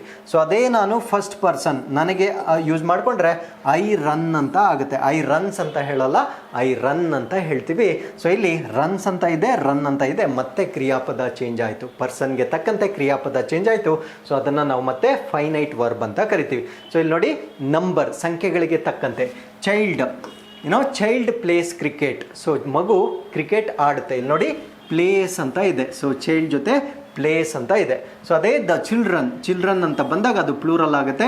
ಸೊ ಪ್ಲೇಸ್ ಅಂತ ಇರೋದು ಪ್ಲೇ ಅಂತ ಆಗುತ್ತೆ. ಸೊ ಇಲ್ಲಿ ನೋಡಿ ಮೊದಲನೇ ವಾಕ್ಯದಲ್ಲಿ ಪ್ಲೇಸ್ ಅಂತ ಇತ್ತು, ಎರಡನೇ ವಾಕ್ಯದಲ್ಲಿ ಪ್ಲೇ ಅಂತ ಇತ್ತು. ಚೈಲ್ಡ್ ಅಂದರೆ ಮಗು ಏಕವಚನ, ಚಿಲ್ಡ್ರನ್ ಅಂದರೆ ಮಕ್ಕಳು, ಬಹುವಚನ. ಸೊ ಇದಕ್ಕೆ ತಕ್ಕಂತೆ ಕ್ರಿಯಾಪದ ಕೂಡ ಚೇಂಜ್ ಆಗುತ್ತೆ. ಸೊ ಈ ರೀತಿಯ ಕ್ರಿಯಾಪದವನ್ನು ನಾವು ಫೈನೈಟ್ ವರ್ಬ್ ಅಂತ ಕರಿತೀವಿ. ಸೊ ಅದಾದಮೇಲೆ ಎರಡನೇ ಟೈಪ್ ಆಫ್ ವರ್ಬ್ನ ನಾವೇನಂತ ಕರೆದ್ವಿ, ನಾನ್ ಫೈನೈಟ್ ವರ್ಬ್ ಅಂತ ಕರೆದ್ವಿ.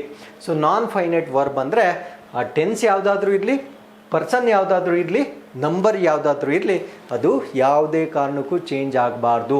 ಆ ರೀತಿಯ ಕ್ರಿಯಾಪದವನ್ನು ನಾವು ನಾನ್ ಫೈನೈಟ್ ವರ್ಬ್ ಅಂತ ಕರಿತೀವಿ. ಇಲ್ಲಿ ನೋಡಿ, I found his office at a walking distance ಅಂದರೆ ನಾನು ಅವನ ಆಫೀಸನ್ನು ಕಾಲ್ನಡಿಗೆ ದೂರದಲ್ಲಿ ನಾನು ನೋಡಿದೆ. ಸೊ ಇಲ್ಲಿ ನೋಡಿ, ಎರಡು ಕ್ರಿಯಾಪದಗಳಿದ್ದಾವೆ. ಒಂದು ಫೌಂಡ್ ಅಂತ ಇದೆ, ಇನ್ನೊಂದು ವಾಕಿಂಗ್ ಡಿಸ್ಟೆನ್ಸ್ ಅಂತ ಇದೆ. ಎರಡನೇ ವಾಕ್ಯ ನೋಡಿ, Akash will find his office at a walking distance. ಇಲ್ಲಿ ನೋಡಿ, ಐ ಅನ್ನೋದು ಒಂದು ಸಬ್ಜೆಕ್ಟ್ ಆಗಿರುತ್ತೆ. ಇಲ್ಲಿ ಅರ್ಥ ಮಾಡ್ಕೊಳ್ಳಿ, ಆಕಾಶ್ ಅನ್ನೋದು ಬೇರೆ ಸಬ್ಜೆಕ್ಟ್ ಆಗಿದೆ. ಅರ್ಥ ಆಯ್ತಲ್ವಾ? ಇಲ್ಲಿ ನಾನೇನು ಮಾಡಿದೆ, ಸಬ್ಜೆಕ್ಟ್ನ ಚೇಂಜ್ ಮಾಡಿದೆ. ಸಬ್ಜೆಕ್ಟ್ನ ಚೇಂಜ್ ಮಾಡಿದ್ರು ಕೂಡ ಈ ವರ್ಬ್ ಚೇಂಜ್ ಆಗ್ತಾ ಇಲ್ಲ. ಅರ್ಥ ಆಯ್ತಲ್ವಾ? ಐ ಅನ್ನೋದಕ್ಕೂ ವಾಕಿಂಗ್ ಅಂತಲೇ ಯೂಸ್ ಮಾಡಿದ್ದೀವಿ, ಆಕಾಶ್ ಅನ್ನೋದಕ್ಕೂ ವಾಕಿಂಗ್ ಅಂತಲೇ ಯೂಸ್ ಮಾಡಿದ್ದೀವಿ. ಸೊ ಈ ರೀತಿಯಾಗಿ ನಾನು ಸಬ್ಜೆಕ್ಟ್ನ ಚೇಂಜ್ ಮಾಡಿದ್ರು ಕೂಡ ವರ್ಬ್ ಚೇಂಜ್ ಆಗದೆ ಇದ್ದರೆ ಆ ರೀತಿಯ ವರ್ಬ್ಸ್ನ ನಾವು ನಾನ್ ಫೈನೈಟ್ ವರ್ಬ್ಸ್ ಅಂತ ಕರಿತೀವಿ. ಸೊ ಇಲ್ಲಿ ನಾನ್ ಫೈನೈಟ್ ವರ್ಬ್ಸಲ್ಲಿ ಮತ್ತೆ 3 ಟೈಪ್ಸ್ ಇದೆ. ಸೊ ಇದು ಯಾಕೆ ಹೇಳ್ತಾ ಇದ್ದೀನಿ ಅಂದರೆ, ಆಪ್ಷನ್ಸಲ್ಲಿ ಇದರ ಒಂದು ಟೈಪ್ನ ಕೂಡ ಕೊಟ್ಟಿದ್ದಾರೆ. ಸೊ ಫಸ್ಟ್ ಟೈಪ್ನ ನಾವೇನಂತ ಕರಿತೀವಿ ಅಂದರೆ ಇನ್ಫಿನಿಟಿವ್ ಅಂತ ಕರಿತೀವಿ. ಎರಡನೇದನ್ನು ನಾವು ಜರಂಡ್ ಅಂತ ಕರಿತೀವಿ. ಸೊ ಮೂರನೇದನ್ನು ನಾವು ಪಾರ್ಟಿಸಿಪಲ್ ಅಂತ ಕರಿತೀವಿ. ಸೊ ಇದನ್ನು ಸ್ವಲ್ಪ ಬ್ರೀಫಾಗಿ ಮಾತ್ರ ಹೇಳಿರ್ತೀನಿ. ಇನ್ಫಿನಿಟಿವ್ ಅಂದರೆ ಏನು? ಇನ್ಫಿನಿಟಿವ್ ಅಂದರೆ ಟು ಅಂತ ಯೂಸ್ ಮಾಡಿ V1 ವರ್ಬ್ನ ಯೂಸ್ ಮಾಡಿದರೆ ನಾವು ಇನ್ಫಿನಿಟಿವ್ ಅಂತ ಹೇಳ್ತೀವಿ. To buy, to go, to watch. So ಈ ರೀತಿಯ ಪದಗಳನ್ನು ಇನ್ಫಿನಿಟಿವ್ ಅಂತ ಹೇಳ್ತೀವಿ. ಗೆರಂಡ್ ಅಂದರೆ ಏನು? ING form of the verb. Walking, sleeping, drinking, writing, driving, ಇದೆಲ್ಲ ಪದಗಳನ್ನು ನಾವು ಜೆರಂಡ್ ಅಂತ ಹೇಳ್ತೀವಿ. ಪಾರ್ಟಿಸಿಪಲ್ ಅಂದರೆ ಏನು? V3 ಫಾರ್ಮ್ ಆಫ್ ದಿ ವರ್ಬ್ಸ್ನ ಪಾರ್ಟಿಸಿಪಲ್ ಅಂತ ಕರಿತೀವಿ. ಹಾಗಿದ್ರೆ ನಾನ್ ಇನ್ಫಿನಿಟಿವ್ನಲ್ಲಿ ಬರ್ತಕ್ಕಂಥ 3 ಟೈಪ್ಸ್ ಯಾವ್ದ್ಯಾವುದು ಅಂದರೆ ಇನ್ಫಿನಿಟಿವ್, ಜೆರಂಡ್ ಆ್ಯಂಡ್ ಪಾರ್ಟಿಸಿಪಲ್ ಅಂತ ಗೊತ್ತಿರಬೇಕು. ಸೊ ಇನ್ಫಿನಿಟಿವ್ ಅಂದರೆ ಏನು? To plus V1 form of the verb. Gerund ಅಂದರೆ ಏನು? ING form of the verb. Participle ಅಂದರೆ V3 form of the verb ಆಗಿರುತ್ತೆ. ಹಾಗಿದ್ರೆ ಇವಾಗ ನಾನು ಪ್ರಶ್ನೆಗೆ ಬರ್ತೀನಿ. ಮತ್ತೆ ನೋಡಿ, Sheela goes to a shop to buy groceries ಅಂತ ಕೊಟ್ಟಿದ್ದಾರೆ, ದಿ ಅಂಡರ್ಲೈನ್ಡ್ ವರ್ಡ್. ಸೊ ಈ ಒಂದು ಬೈ ಅನ್ನೋದು ಸಬ್ಜೆಕ್ಟ್ ಜೊತೆ ಚೇಂಜ್ ಆಗುತ್ತಾ, ಚೇಂಜ್ ಆಗಲ್ವಾ ಚೆಕ್ ಮಾಡೋದಕ್ಕೆ ನಾನು ಇಲ್ಲೊಂದು ಆಪ್ಷನ್ ಕೊಟ್ಟಿದ್ದೀನಿ. ಇಲ್ಲಿ ನೋಡಿ, ಶೀಲಾ ಗೋಸ್, ಇದು ಪ್ರೆಸೆಂಟ್ ಟೆನ್ಸಲ್ಲಿದೆ. ಸೊ ಅದನ್ನು ಪಾಸ್ಟ್ ಟೆನ್ಸ್ಗೆ ಕನ್ವರ್ಟ್ ಮಾಡ್ತೀನಿ. ಇಲ್ಲಿ ನೋಡಿ, Sheela went to office to buy. So verb ಏನು ಚೇಂಜ್ ಆಗಲಿಲ್ಲ. ಪ್ರೆಸೆಂಟ್ ಟೆನ್ಸಿಂದ ಪಾಸ್ಟ್ ಟೆನ್ಸಿಗೆ ಕನ್ವರ್ಟ್ ಮಾಡಿದ್ರು ವರ್ಬ್ ಚೇಂಜ್ ಆಗ್ತಾ ಇಲ್ಲ. ನಾನು ಹೇಳಿದೆ, ವರ್ಬ್ ಚೇಂಜ್ ಆಗ್ತಾ ಇಲ್ಲ ಅಂದರೆ ಅದು ನಾನ್ ಫೈನೈಟ್ ವರ್ಬ್ ಆಗುತ್ತೆ. ಸೊ ಹಾಗಿದ್ರೆ ಫೈನೈಟ್ ಅನ್ನೋದನ್ನು ಕ್ಯಾನ್ಸಲ್ ಮಾಡಬೇಕು. So finite verb past tense ಅನ್ನೋದನ್ನು ನಾವು ಆಲ್ರೆಡಿ ಮುಂಚೆನೇ ಕ್ಯಾನ್ಸಲ್ ಮಾಡಿದ್ವಿ. ಸೊ ಇವಾಗ ನಾನ್ ಫೈನೈಟ್ ಮತ್ತು ಇನ್ಫಿನಿಟಿವ್ ಮಧ್ಯೆ ನಾನು ಚೂಸ್ ಮಾಡ್ಕೊಳ್ಬೇಕಾಗತ್ತೆ. ಸೊ ಇದು ಸ್ವಲ್ಪ ಟ್ರಿಕ್ಕಿ ಇದೆ, ನಾನು ಎಕ್ಸ್ಪ್ಲೇನ್ ಮಾಡ್ತೀನಿ. ಸೊ ಪರ್ಸನ್, ಸೊ ಇಲ್ಲಿ ಶೀಲಾ ಅನ್ನೋದು ಏಕವಚನ ಆಗಿರುತ್ತೆ. ಪರ್ಸನ್ ಬದಲು ನಾನು ಬಹುವಚನ ಆಗಿ ತೆಗೆದುಕೊಂಡಿರ್ತೀನಿ. They go to shop to buy. So ಇಲ್ಲೂ ನೋಡಿ, ದೇ ಅಂತ ನಾನು ಕನ್ವರ್ಟ್ ಮಾಡಿದ್ರು ಟು ಬೈ ಅನ್ನೋದು ಚೇಂಜ್ ಆಗಲಿಲ್ಲ. ಸೊ ಪರ್ಸನ್ ಮೇಲೇನೂ ಅದು ಚೇಂಜ್ ಆಗಲಿಲ್ಲ. ನಂಬರ್, ಶೀಲಾ ಬದಲು ಶೀಲಾಸ್ ಚಿಲ್ಡ್ರನ್, ಶೀಲಾನ ಮಕ್ಕಳು, ಏಕವಚನದಿಂದ ಬಹುವಚನ ಆಯಿತು. Go to shop to buy. So ಅವಾಗೂ ಕೂಡ ವರ್ಬ್ ಚೇಂಜ್ ಆಗಲಿಲ್ಲ. ಕಂಪಲ್ಸರಿ ಅದೇನಾಗಬೇಕು? ನಾನ್ ಫೈನೈಟ್ ವರ್ಬ್ ಆಗಬೇಕು. ಸೊ ಈ ಪ್ರಶ್ನೆ ಹೆಂಗಿದೆ ಅಂದರೆ, ವಿಧಾನಸೌಧ ಎಲ್ಲಿದೆ ಅಂತ ನಿಮಗೆ ಪ್ರಶ್ನೆ ಕೇಳಿಬಿಟ್ಟು ಇಂಡಿಯಾ ಮತ್ತು ಕರ್ನಾಟಕ 2 ಆಪ್ಷನ್ಸ್ ಕೊಟ್ಟಿರೋ ಥರ ಇದೆ. ಸೊ ಡೆಫಿನೆಟ್ಲಿ ನಾವೇನು ಯೂಸ್ ಮಾಡ್ತೀವಿ? ಕರ್ನಾಟಕ ಅಂತಲೇ ಚೂಸ್ ಮಾಡ್ತೀವಿ. ಸೊ ಇಲ್ಲೂ ಕೂಡ ಅಷ್ಟೇ, ನಾನ್ ಫೈನೈಟ್ ವರ್ಬ್ಸಲ್ಲಿ ಬರ್ತಕ್ಕಂಥ ಟೈಪ್ ಯಾವುದು ಅಂದರೆ ಇನ್ಫಿನಿಟಿವ್. ನಾನು ಮುಂಚೆನೇ ಹೇಳಿದ್ದೆ, ಇನ್ಫಿನಿಟಿವ್ ಅಂದ್ರೇನು? To plus V1 form of the verb ಇದ್ದರೆ ಅದನ್ನು ನಾವು ಇನ್ಫಿನಿಟಿವ್ ಅಂತ ಕರಿತೀವಿ. ಸೊ ಇಲ್ಲೂ ಕೂಡ ಟು ಬೈ ಅಂತ ಇದೆ. ಸೊ ಅದರಿಂದ ನನ್ನ ಉತ್ತರ ಇನ್ಫಿನಿಟಿವ್ ಆಗುತ್ತೆ. ಸೊ ಈ ಒಂದು ಕಾನ್ಸೆಪ್ಟ್ ನಿಮಗೆ ಸ್ವಲ್ಪ ಅರ್ಥ ಆಗಬೇಕಾಗಿರುತ್ತೆ. ಸೊ ಇದು ಅರ್ಥ ಆದರೆ ಸೊ ನಿಮಗೆ ಯಾವುದೇ ಪ್ರಶ್ನೆ ಕೊಟ್ಟರು ಇದರ ಬಗ್ಗೆ ನೀವು ಆನ್ಸರ್ ಮಾಡಲಿಕ್ಕೆ ಆಗುತ್ತೆ. So with this we come to the last section. ಇದನ್ನು ನಾವು ರೀಡಿಂಗ್ ಕಾಂಪ್ರಹೆನ್ಷನ್ ಅಂತ ಕರಿತೀವಿ. ಸೊ ಗದ್ಯ ಭಾಗವನ್ನು ಓದಿ ಸೊ ಅದಕ್ಕೆ ಸಂಬಂಧಪಟ್ಟಂತೆ ಕೊಟ್ಟಿರ್ತಕ್ಕಂಥ ಪ್ರಶ್ನೆಗಳನ್ನು ನಾನು ಆನ್ಸರ್ ಮಾಡಬೇಕಾಗುತ್ತೆ.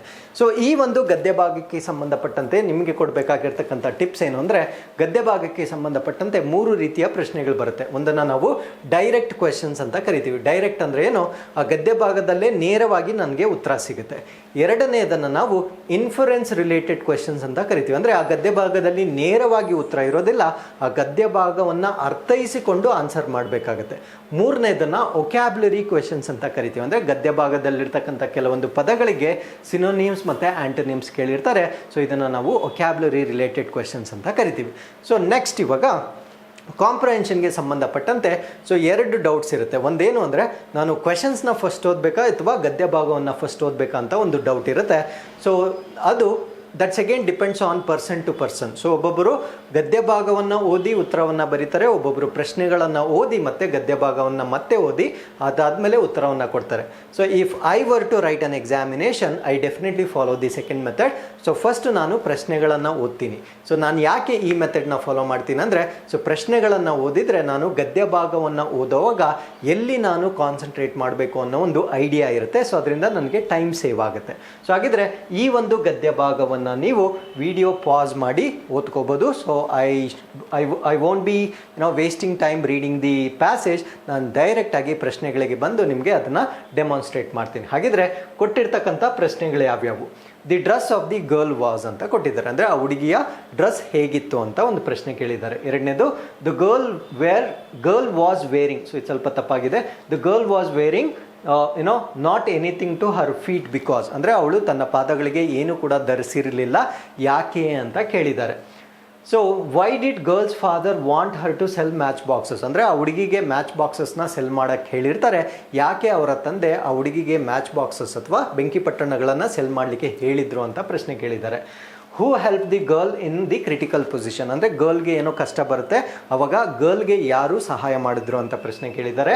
So the girl lit 1 match stick after ಅನ್ನೋದರ ಬಿಕಾಸ್ ಶಿ ವಾಂಟೆಡ್. ಅಂದರೆ ಆ ಮ್ಯಾಚ್ ಬಾಕ್ಸಸ್ನ ಅವರು ಸುಡ್ತಾ ಹೋಗ್ತಾ ಇರ್ತಾರೆ, ಅದಕ್ಕೆ ಕಾರಣ ಏನು ಅಂತ ಪ್ರಶ್ನೆ ಕೇಳಿದ್ದಾರೆ. ಸೊ ಇವಾಗ 5 ಪ್ರಶ್ನೆಗಳು ನನ್ನ ತಲೆಯಲ್ಲಿದೆ. ಸೊ ನಾನು ಪ್ಯಾಸೇಜ್ನ ಓದುವಾಗ ಆ ಪ್ರಶ್ನೆಗಳಿಗೆ ತಕ್ಕಂತೆ ಉತ್ತರ ಸಿಕ್ಕಿದಾಗ ಇಮ್ಮಿಡಿಯೇಟ್ಲಿ ಆನ್ಸರ್ ಮಾಡಬೇಕಾಗಿರುತ್ತೆ.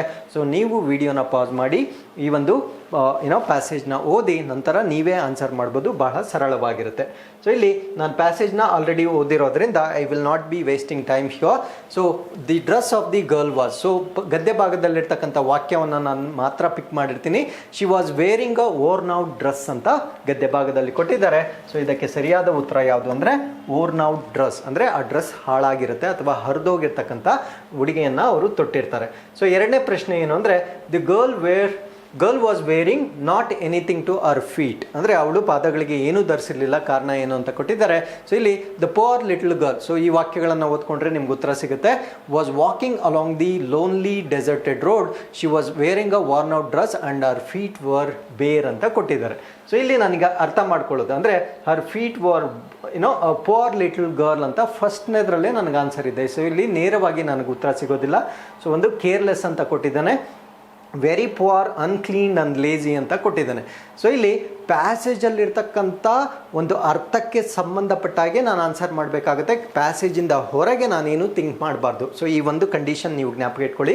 ಸೊ ಈ ಒಂದು ಪ್ಯಾಸೇಜಲ್ಲಿ ಇರ್ತಕ್ಕಂಥ ಬೆಸ್ಟ್ ಆನ್ಸರ್ ಯಾವುದು ಅಂದರೆ she was very poor. So ಅದಕ್ಕೆ ಅವರು ಪಾದಗಳಿಗೆ ಏನೂ ಧರಿಸಿರೋದಿಲ್ಲ. ಸೊ ಮೂರನೇ ಪ್ರಶ್ನೆ ನೋಡೋದಾದರೆ why did girl's father want her to sell match boxes. So ಈ ಒಂದು ವಾಕ್ಯ ಇಲ್ಲಿ ನೋಡಿ, she had been asked by her father to sell boxes of matches and to bring home the money. ಹಣವನ್ನು ಸಂಪಾದನೆ ಮಾಡಲಿಕ್ಕೆ. To give her torture. So ಅದು mention ಆಗಿಲ್ಲ. ಬಿಕಾಸ್ ಹಿ ವಾಸ್ ಲೇಜಿ, ಅದು ಕೂಡ ಮೆನ್ಷನ್ ಆಗಿಲ್ಲ. To earn money. So option C ನಿಮಗೆ ಸರಿ ಉತ್ತರ ಆಗುತ್ತೆ. So 24th question, who help the girl in the critical position. So ಅವಳಿಗೆ ಕಷ್ಟದ ಸಮಯದಲ್ಲಿ ಯಾರು ಸಹಾಯ ಮಾಡಿದ್ರು ಅಂತ ಪ್ರಶ್ನೆ ಕೇಳಿದ್ರೆ ಇಲ್ಲಿ suddenly the figure of her grand mother who had died year before appeared in front of her smiling happily ಅಂತ ಕೊಟ್ಟಿದ್ದಾರೆ. ಸೊ ಇಲ್ಲಿ ಈ ಗದ್ಯ ಭಾಗದಲ್ಲಿ ನೇರವಾಗಿ ಅವರೇನು ಮೆನ್ಷನ್ ಮಾಡಿಲ್ಲ ಅವರ ಗ್ರ್ಯಾಂಡ್ ಮದರ್ ಹೆಲ್ಪ್ ಮಾಡಿದ್ರು ಅಂತ. ಬಟ್ ಆ ಗದ್ಯ ಭಾಗವನ್ನು ಅರ್ಥೈಸಿಕೊಂಡ್ರೆ ನಮಗೆ ಆ ಗ್ರ್ಯಾಂಡ್ ಮದರ್ ಬಿಟ್ಟರೆ ಅವಳಿಗೆ ಇನ್ಯಾರೂ ಹೆಲ್ಪ್ ಮಾಡೋದಿಲ್ಲ. ಸೊ ಅದರಿಂದ ಹರ್ ಗ್ರ್ಯಾಂಡ್ ಮದರ್ ಅನ್ನೋದು ಸರಿಯಾದ ಉತ್ತರ ಆಗುತ್ತೆ. ಸೊ ಲಾಸ್ಟ್ ಕ್ವೆಶನ್ ಏನು ಅಂದರೆ the girl lit 1 match stick after another because she wanted to ಅಂತ ಕೊಟ್ಟಿದ್ದಾರೆ. ಸೊ ಇದಕ್ಕೂ ಕೂಡ ನೇರವಾಗಿ ಉತ್ತರ ಸಿಗೋದಿಲ್ಲ. ಸೊ ಇದನ್ನು ನಾವು ಇನ್ಫರೆನ್ಸ್ ಮಾಡಿಕೊಂಡು ಕಾಂಪ್ರಹೆಂಡ್ ಮಾಡಿಕೊಂಡು ಆನ್ಸರ್ ಮಾಡಬೇಕಾಗುತ್ತೆ. ಇಲ್ಲಿ ನೋಡಿ, the girl's pocket was full of unsold boxes of matches. She did not want to go home because her father would beat her for not bringing back any money. Sadly she lit one match after another. ಅಂದರೆ ಅವಳು match box ಒಂದು ಕೂಡ sale ಆಗಿಲ್ಲ. ಅವಳ ಮನೆಗೆ ಎಲ್ಲ ಬಾಕ್ಸಸ್ನು ತೆಗೆದುಕೊಂಡು ಹೋದರೆ ಅವ್ರ ತಂದೆ ಅವಳನ್ನ ಹೊಡಿತಾ ಇದ್ರು. ಸೊ ಅದರಿಂದ ಎಲ್ಲ ಮ್ಯಾಚ್ ಬಾಕ್ಸಸ್ನ ಅವಳು ಲೈಟ್ ಮಾಡೋಕ್ಕೆ ಸ್ಟಾರ್ಟ್ ಮಾಡ್ತಾಳೆ. ಸೊ ಅದು ಅವರು ರೀಸನ್ ಕೊಟ್ಟಿದ್ದಾರೆ. ಹಾಗಿದ್ರೆ ಈ ಒಂದು ಗದ್ಯಕ್ಕೆ ಸೂಟ್ ಆಗ್ತಕ್ಕಂಥ ಆನ್ಸರ್ ಯಾವುದು? Empty the boxes may be correct. ಆ ಬಾಕ್ಸಸ್ನ ಖಾಲಿ ಮಾಡಲಿಕ್ಕೆ ಅವಳು ಸುಡ್ತಾ ಇದ್ಲು. Lit herself to die, ಅದನ್ನು ಪ್ಯಾಸೇಜಲ್ಲಿ ಮೆನ್ಷನ್ ಮಾಡಿಲ್ಲ. ವಾರ್ಮ್ ಹರ್ ಸೆಲ್ಫ್, ಅದು ಕೂಡ ಪ್ಯಾಸೇಜಲ್ಲಿ ಮೆನ್ಷನ್ ಆಗಿಲ್ಲ. Walk easily in the dark night, so ಅದು ಕೂಡ ಮೆನ್ಷನ್ ಆಗಿಲ್ಲ. ಸೊ ಫೈನಲ್ ಆನ್ಸರ್, ಆ ಬಾಕ್ಸಸ್ನ ಎಂಟಿ ಮಾಡಲಿಕ್ಕೆ ಅವಳು ಸುಡ್ತಾ ಇರ್ತಾಳೆ. ಸೊ ಇಲ್ಲಿಗೆ ಈ ಎಲ್ಲ ಪ್ರಶ್ನೆಗಳನ್ನು ವಿತ್ ಎಕ್ಸ್ಪ್ಲನೇಷನ್ ನಾನು ನಿಮ್ಮ ಜೊತೆ ಶೇರ್ ಮಾಡ್ಕೊಂಡಿರ್ತೀನಿ. ಸೊ ಜ್ಞಾನ ಗಂಗೋತ್ರಿಯಲ್ಲಿ ಈ GPSTRಗೆ ಸಂಬಂಧಪಟ್ಟಂತೆ ತರಗತಿಗಳು 6th April 2020 ಸ್ಟಾರ್ಟ್ ಆಗಲಿದೆ. ಸೊ ಇಂಗ್ಲೀಷ್ ಎಸ್ಪೆಷಲಿ ಆನ್ಲೈನ್ ಕೂಡ ಲಭ್ಯ ಇರುತ್ತೆ, ಆಫ್ಲೈನ್ ಕೂಡ ಲಭ್ಯ ಇರುತ್ತೆ. ಸೊ ನಿಮಗೆ ಎಕ್ಸಾಮಿನೇಷನ್ ಡೇಟ್ಸ್ ತುಂಬ ಹತ್ತಿರ ಇರೋದ್ರಿಂದ, probably you have only 2 months time ಇರೋದ್ರಿಂದ ನಾಟ್ ಈವನ್ ಸಿಂಗಲ್ ಡೇ ನೀವು ಡಿಲೇ ಮಾಡಬಾರ್ದು. So if you are very serious about this, so ಈ ಒಂದು ಆನ್ಲೈನ್ ಕೋರ್ಸಸ್ ನಮ್ಮದೇನಿದೆ, ಸೊ ಅದನ್ನು ನೀವು ಸಬ್ಸ್ಕ್ರೈಬ್ ಮಾಡ್ಕೊಳ್ಳಿಕ್ಕೆ ಒಂದು ಅವಕಾಶ ಇರುತ್ತೆ. ಸೊ ಅದರಿಂದ ನಿಮಗೆ ನಿಮ್ಮ ಒಂದು ತಯಾರಿಯನ್ನು ಪರಿಪೂರ್ಣ ಮಾಡ್ಕೊಳ್ಳಿಕ್ಕೆ ಒಂದು ಅವಕಾಶ ಇರುತ್ತೆ. ಸೊ ಈ ಒಂದು ಎಕ್ಸ್ಪ್ಲನೇಷನ್ ಏನಿದೆ ಅದು ಡೆಫಿನೆಟ್ಲಿ ನಿಮಗೆ ಹೆಲ್ಪ್ ಆಗಿರುತ್ತೆ ಅಂತ ನಾನು ಭಾವಿಸ್ತೀನಿ. ಸೊ ನಿಮ್ಗೆ ಏನೇ ಡೌಟ್ಸ್ ಇದ್ದರೂ ಡೆಫಿನೆಟ್ಲಿ ನೀವು ಕಮೆಂಟ್ ಸೆಕ್ಷನಲ್ಲಿ ಬರಿಬೋದಾಗಿರುತ್ತೆ.